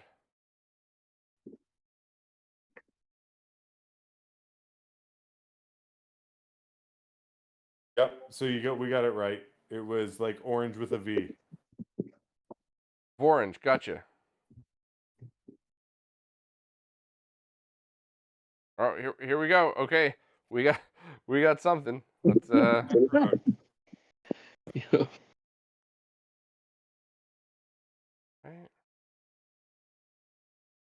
Macro lens.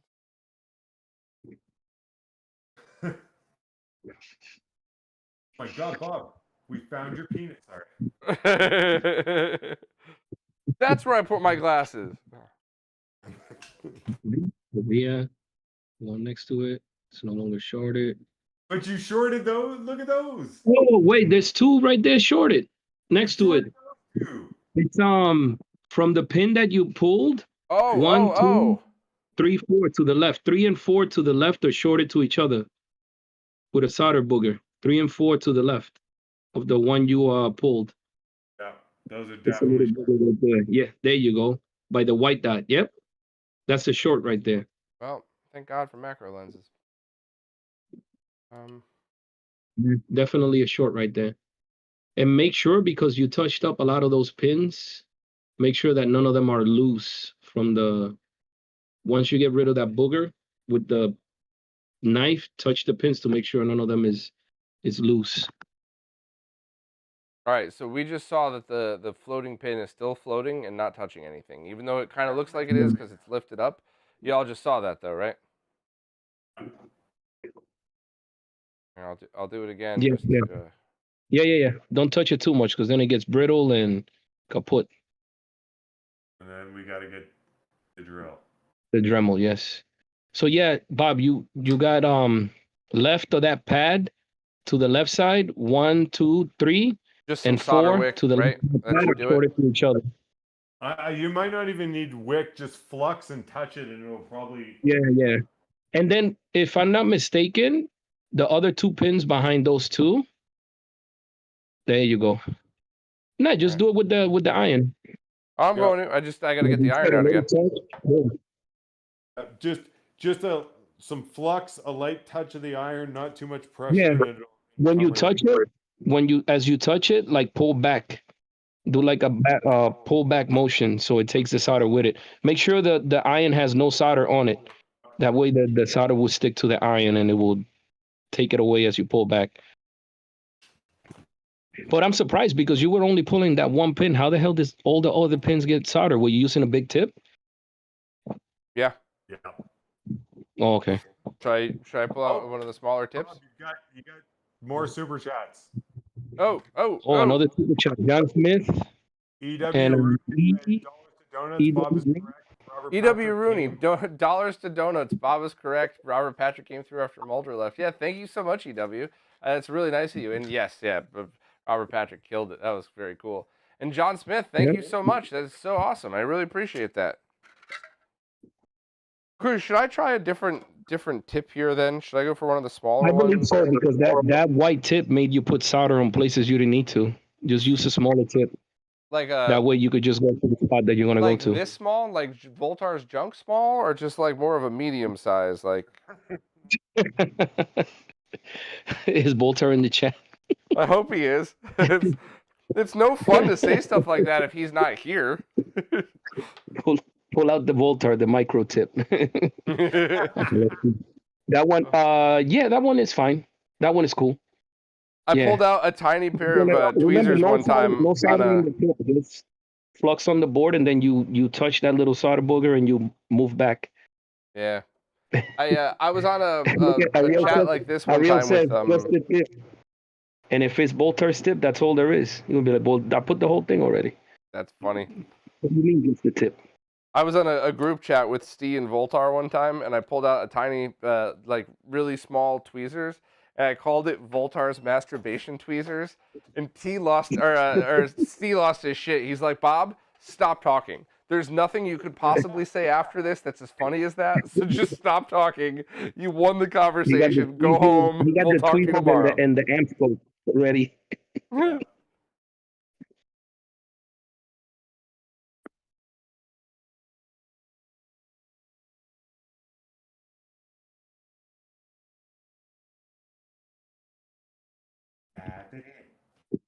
Tap it in.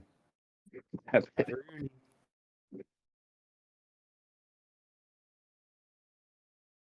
Yeah, so I got the Xbox booting, but now I think I gotta go over the ribbon again. Because as soon as I screw down the HDMI board Yeah. and the ribbon bends, I get like the colors on the HDMI output become all reddish. So I think some of the points might need touching up. I'll probably go over that after we're done. I never had an Xbox other than I played Fable at a buddy's house. And last year, Ratboy sent me an Xbox modded, and I hooked it up. And it's been, oh, those look great now, Bob. Mm-hmm. Well, it's a pain in the ass getting the video port off. Yeah. So I found out this year, and I didn't know this before, that certain games on the 1.6 model don't work in 480p unless you patch them. Yeah. Oh, wow. So you got to actually patch the game. Well, it's not just the 1.6 model. Some games you need to patch to work for 480i anyway, but yes, you're also correct. Some of the 1.6 stuff is messed up. Well, can you zoom in back on the pin you lifted? Yeah. I think I saw like the solder booger going up. Is that touching or no? That's a good question. Let me from pull the it back pad, out. From the lifted pin, yeah. It looks like there's a solder booger going up.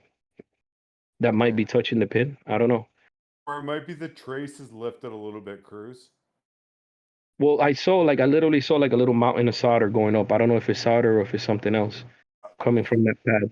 All right, if you could go back to it. Set it to manual and zoom in.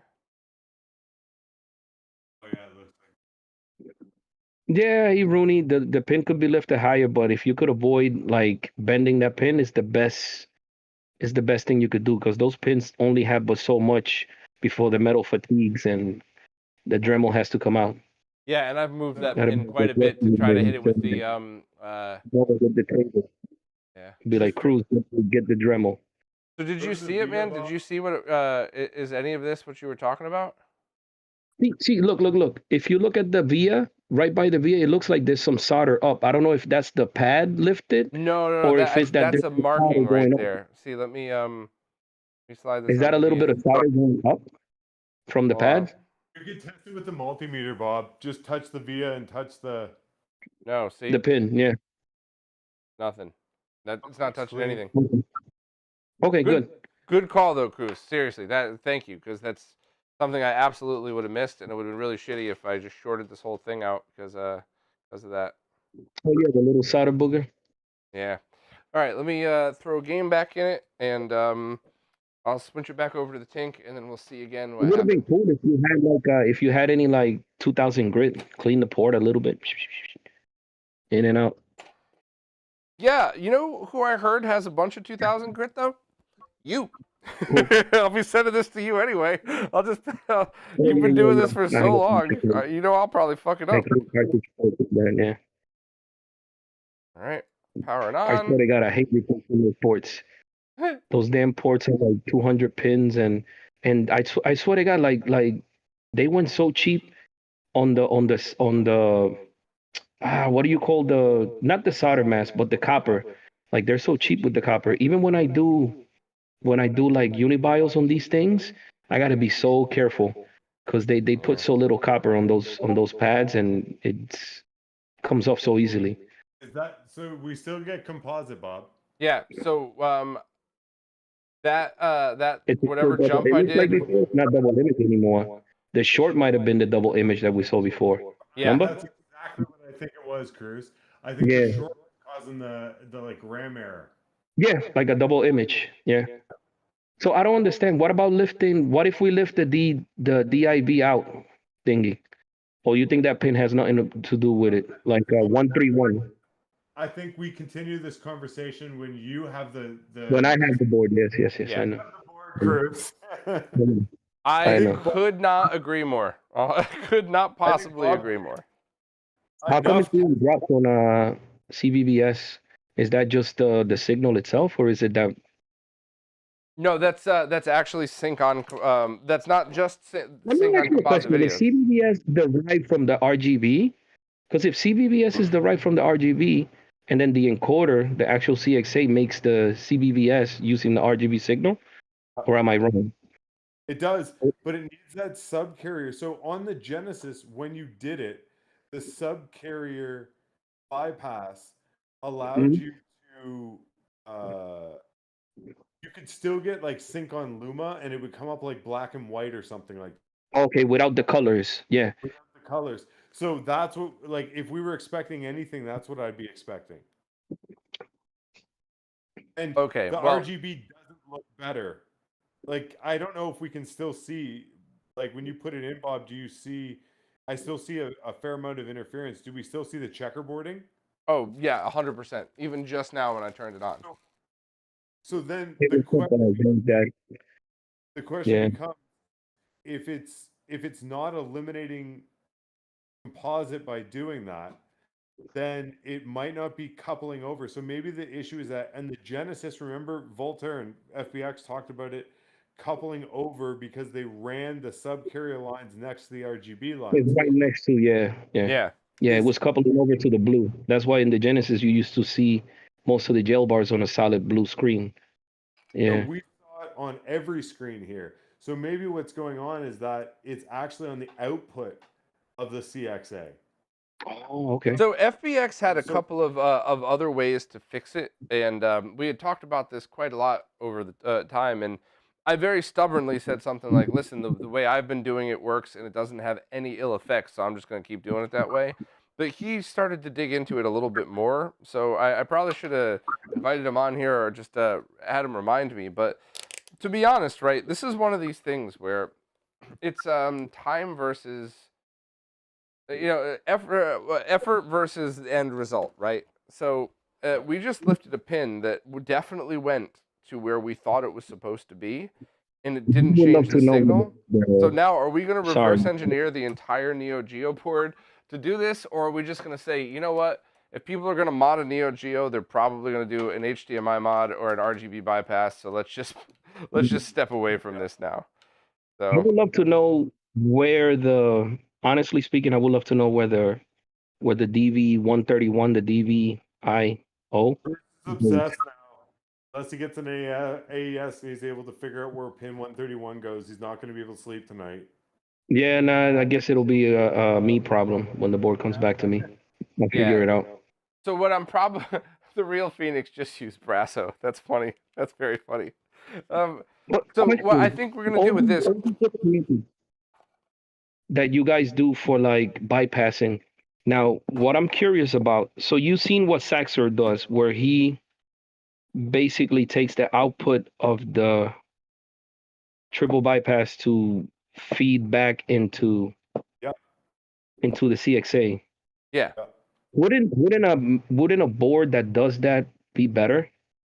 Like a board that actually does the bypass and then feeds back the CXA so you could still get your composite, but then the RGB itself comes from a whole separate board that bypasses that whole mess of a circuit. So that wouldn't work, right? That's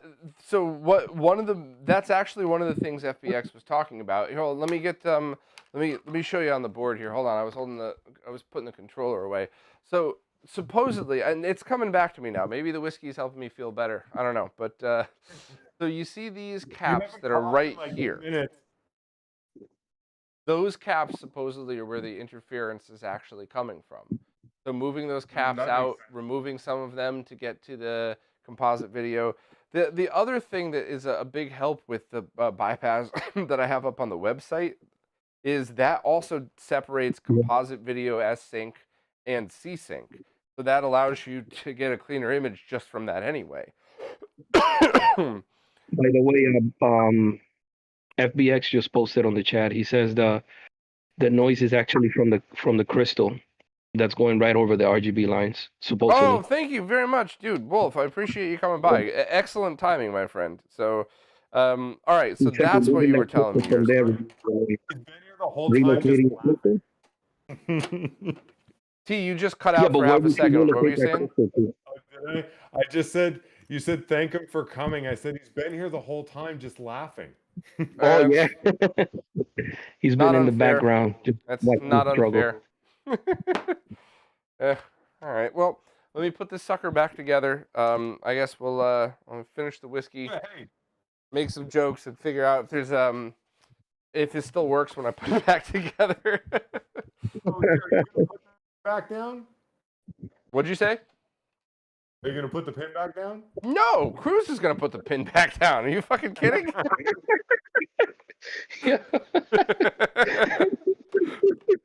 When you fix those solder joints, it looks so good. You raised my faith in you. Yeah. Look, when I was doing this a lot, I obviously, right? I'm just a human. So when I was doing this a lot, all of my skills were so much better, especially when we were in the middle of the triple bypass testing. I'm never going to be as good as you or Cruz or Voltar, but my skills absolutely were passable.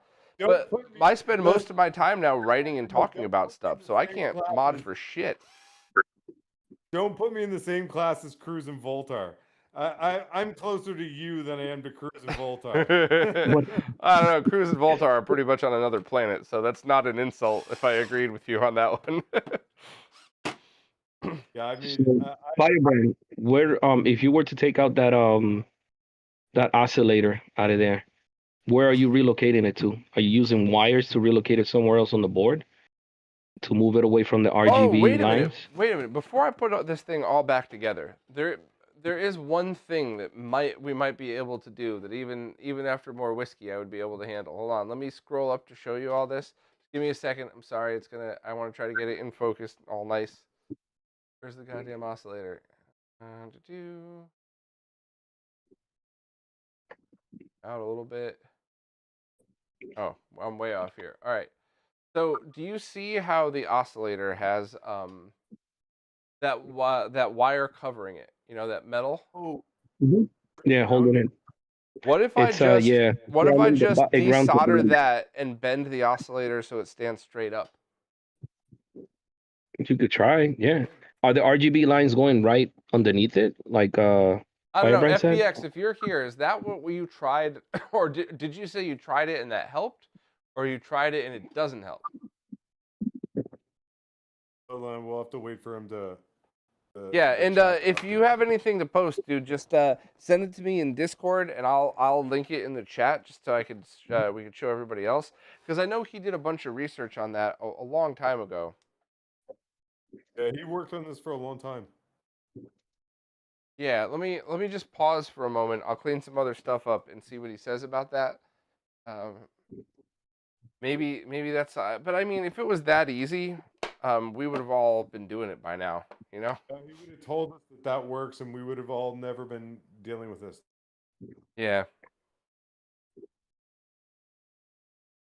So, I mean, you saying that those caps make sense too. Looking at the caps, they're it looks like they're all the input caps on the RGB lines. So all of that stuff is just right next to the crystal. So yeah, it's not. So the mod that I put up on RetroRGB a long time ago, and Cruz, you definitely helped with it. I think Steve helped with it, but it basically takes the main RGB output of the AES, which then goes into a resistor, a reverse resistor ladder to drop it down to voltages that the CXA could handle, and then goes out back to the DIN. That mod that we do that I've been talking about just goes directly from the main RGB output, arcade voltage levels, drops it down to 75 ohm levels, and that's it. And it does it right next to the output, which is why it bypasses all of this stuff. That's why I love that one. So, but it also bypasses composite, or does composite stay enabled?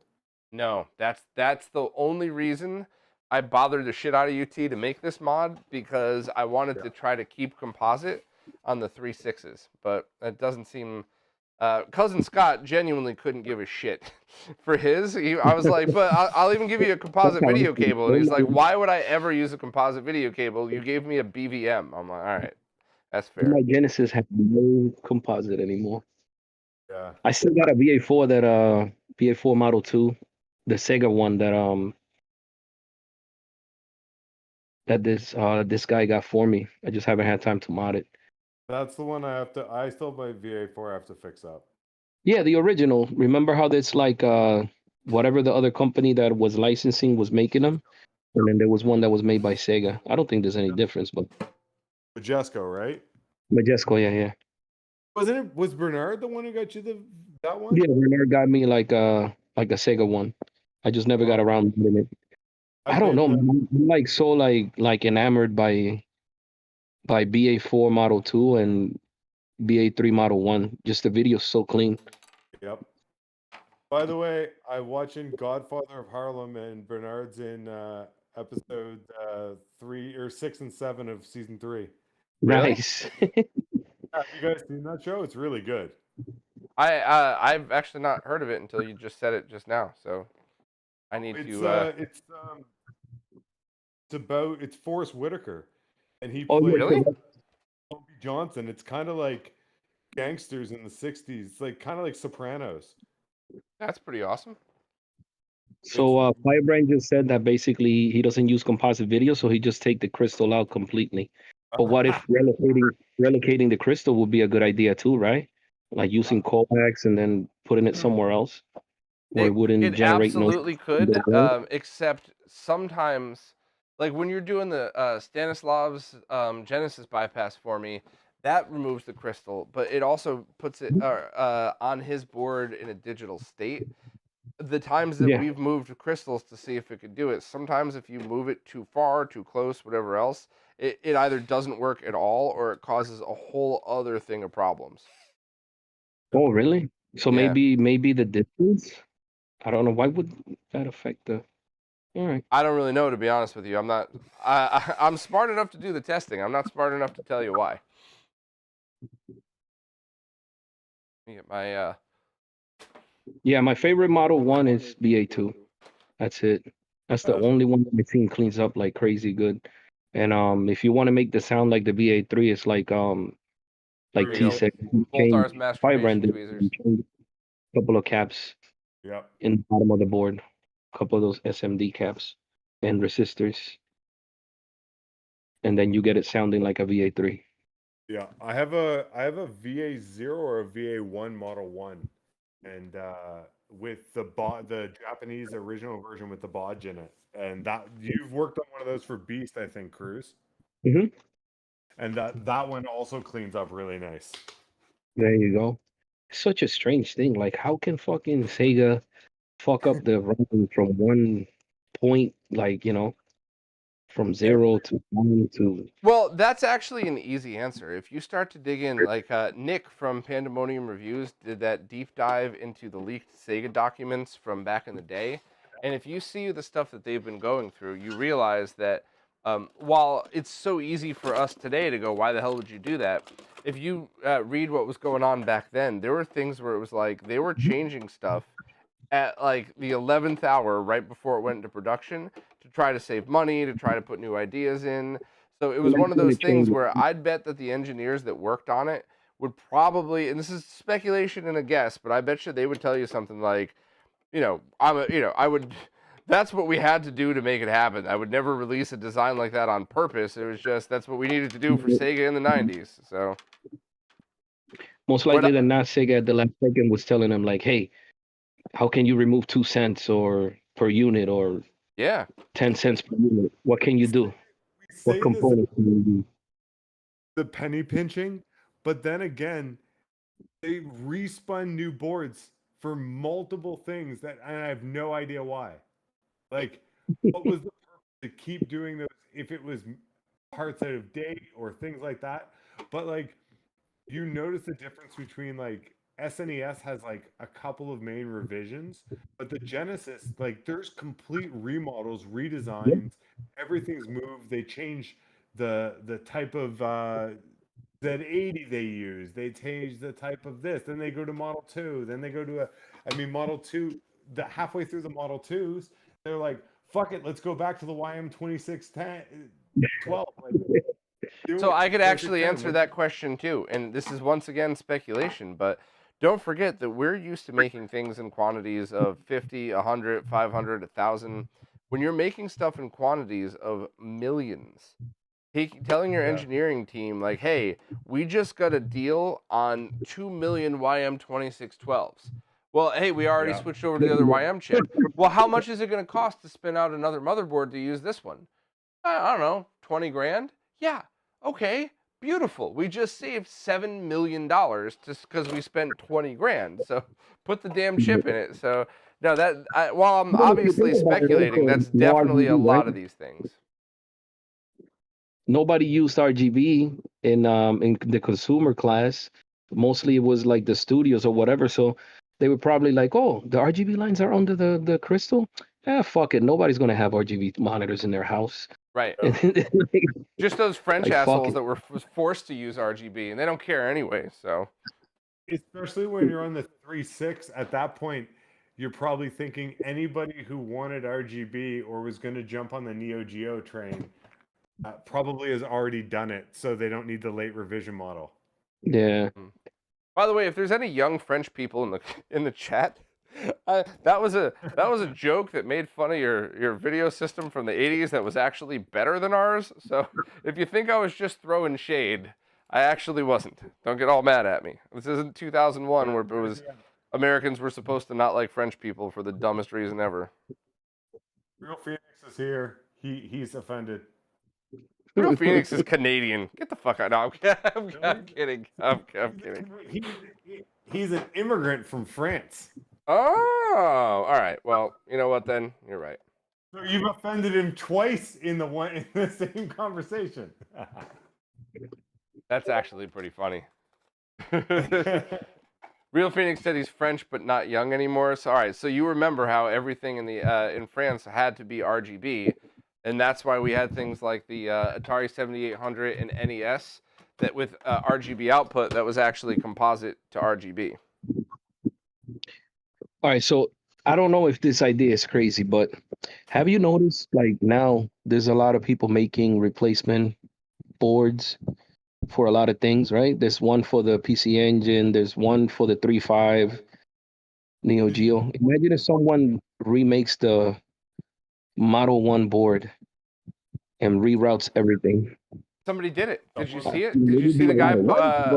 Chrissy, I think his name is, or maybe I'm confusing him, but he redid the Neo Geo AES board. Yeah, the 3.5. But what I'm saying is what if somebody would do that for the Model 1?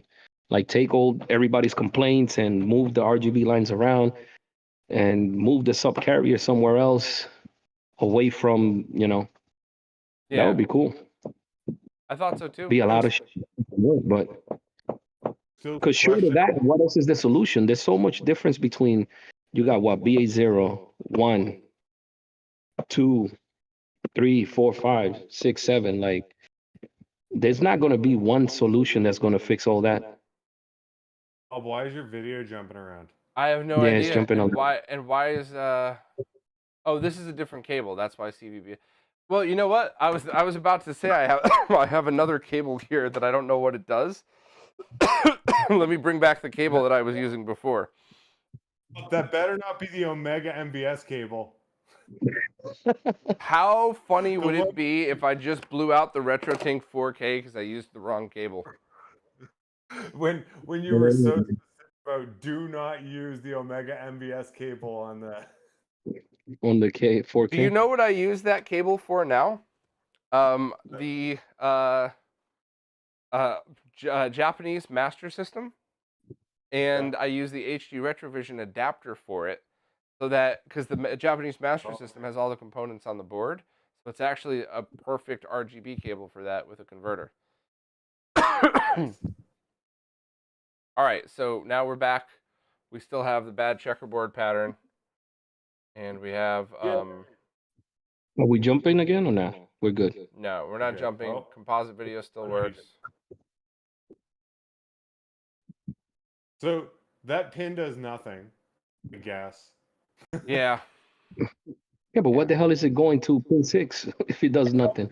Cruz, It's weird. I don't know, but I'm turning this no. shit off in case it was something important.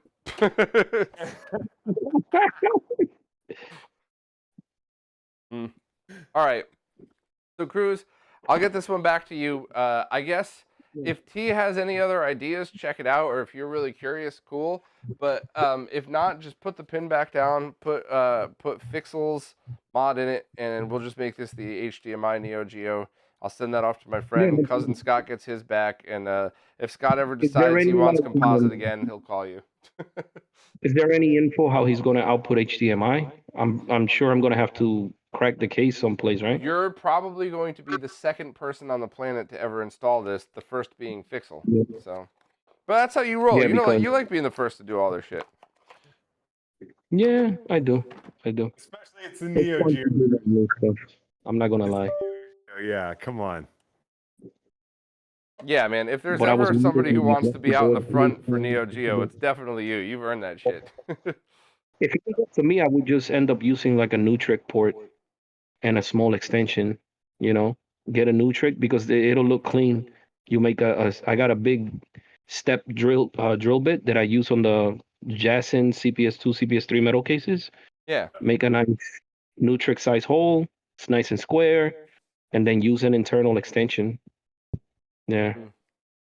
Hey, so since you guys are here and I'm about to shut the stream off anyway, Sterling was saying that he was just about to build his Jaguar spinner. I did something the other day. So Cruz and I have said for years, even though Cruz is a pro modder and I'm a fucking chump, we both wholeheartedly agree on the same thing. If you're having a bad day and a mod is not going the way that you had hoped, stop.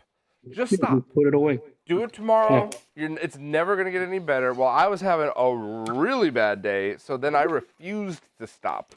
And it actually ended up working out fine. However, Well, you had the and I see support. the super chat. I want to talk to you in a second, but let's slide this in. So I had a spinner install. I installed a spinner in this, but this spinner was supposed to be fitting in normal buttons. And what it ended up being is that this is a start button sized button on this. Let me raise this up so that y'all can actually see what I'm talking about. Sorry for the. You can now see the grays coming in. There we go. Almost there. The Hold button. Nice. Here we go. Yeah. Did you widen the start button? Where are all those scratches from, Bob? Where are all those scratches come from? Well, funny you mentioned T. Was just about to get to that. So these scratches right here, I tried to use a Dremel and then a drill with a Dremel style bit, and I kept slipping and scraping it. And I was so mad that I kept going. And then the next day I went to Home Depot and I got the correct bit, and I was done in about 5 minutes, and that's it. Yeah, But I got a $30 one here from that I got, and it's a step bit. It goes up to that 30mm button size. Hey, that's Adam, the thank you size so of much those for the super chat. I'm enjoying 30mm. Unfiltered Bob. Yeah, no, you won't. If you're in the chat long enough with me, BT and Cruz, you're like, I'm done with Unfiltered Bob. Go back to being polite. You're fucking annoying. But yeah, I thought this was actually really good. And I bought plastic scratch remover from Home Depot, and it didn't do anything. So I actually returned it. I was like, this doesn't do anything. And the person behind the counter was like, I know. And they just returned it. They must have always get returns for them or something. So yeah, I got to get plastic polish to try to get rid of those scrapes. But the next day with the correct tool, and there were 2 bits. One of my friends was like, you need one of these diagonal things that has the different cuts on it. That was like $55 for a bit. So I got the $5. Actually, you know what? Hold on. Fuck it. Y'all, I'm showing it. I might as well show the bit. Let me just go over to my garage real quick and grab it. Quick, he's gone. Freedom. That. All right. How many games do you use So- that spinner for? this was what I ended up finishing the job with, and it came out fine. But then this thing, also $5, that's what really fixed it. That came through. So using this first and then this was the absolute right thing to do. And then again, because this spinner has a different output, I installed. See if I can get that in focus. So that's the DB15 direct adapter T. That was the one you designed that I did that whole video on. And then this is for the spinner controller. Cruz, that's the thing I gave you. That's that one that with the cable in case you ever want to do this to anybody else's arcade stick. And then the Brook adapter, or yeah, it was a Brook adapter that was in here already. Come on, hold on. I'm having trouble getting it in. All right, well, maybe I'm too drunk for that. But yeah, then that's just the wire for the other adapter. So yeah, I was laughing because that's all it took. I even told my friend who was over, we should take a ride to Home Depot and just buy a bit. And he's like, I don't know, by the time we get back, whatever. And I was just like, all right, fine, let's do it. But yeah. Awesome. All right, well, Cruz, T, thank you so much for coming and hanging out and trying this. Cruz, if you happen to get it working, fine. I'm sure less people will do this than will do the Genesis one, but the people who do would really appreciate it. But honestly, like, this was just a fun experiment that we just wanted to see if it worked. We didn't care if it was a success or a fail. Even a fail is a success because we learned from it. We learned probably not something to do. So I'm still calling this stream a complete and total win. And now I think I'm just going to, I will chug the rest of this whiskey on camera. And I guess we should call it a night. So cheers, everybody. I got to raise this up. I can't chug and lean forward. Cheers to all of you. Cheers to Mulder and Scully. And yeah. Nice. Sweet. You guys are all awesome. I'll talk to you soon.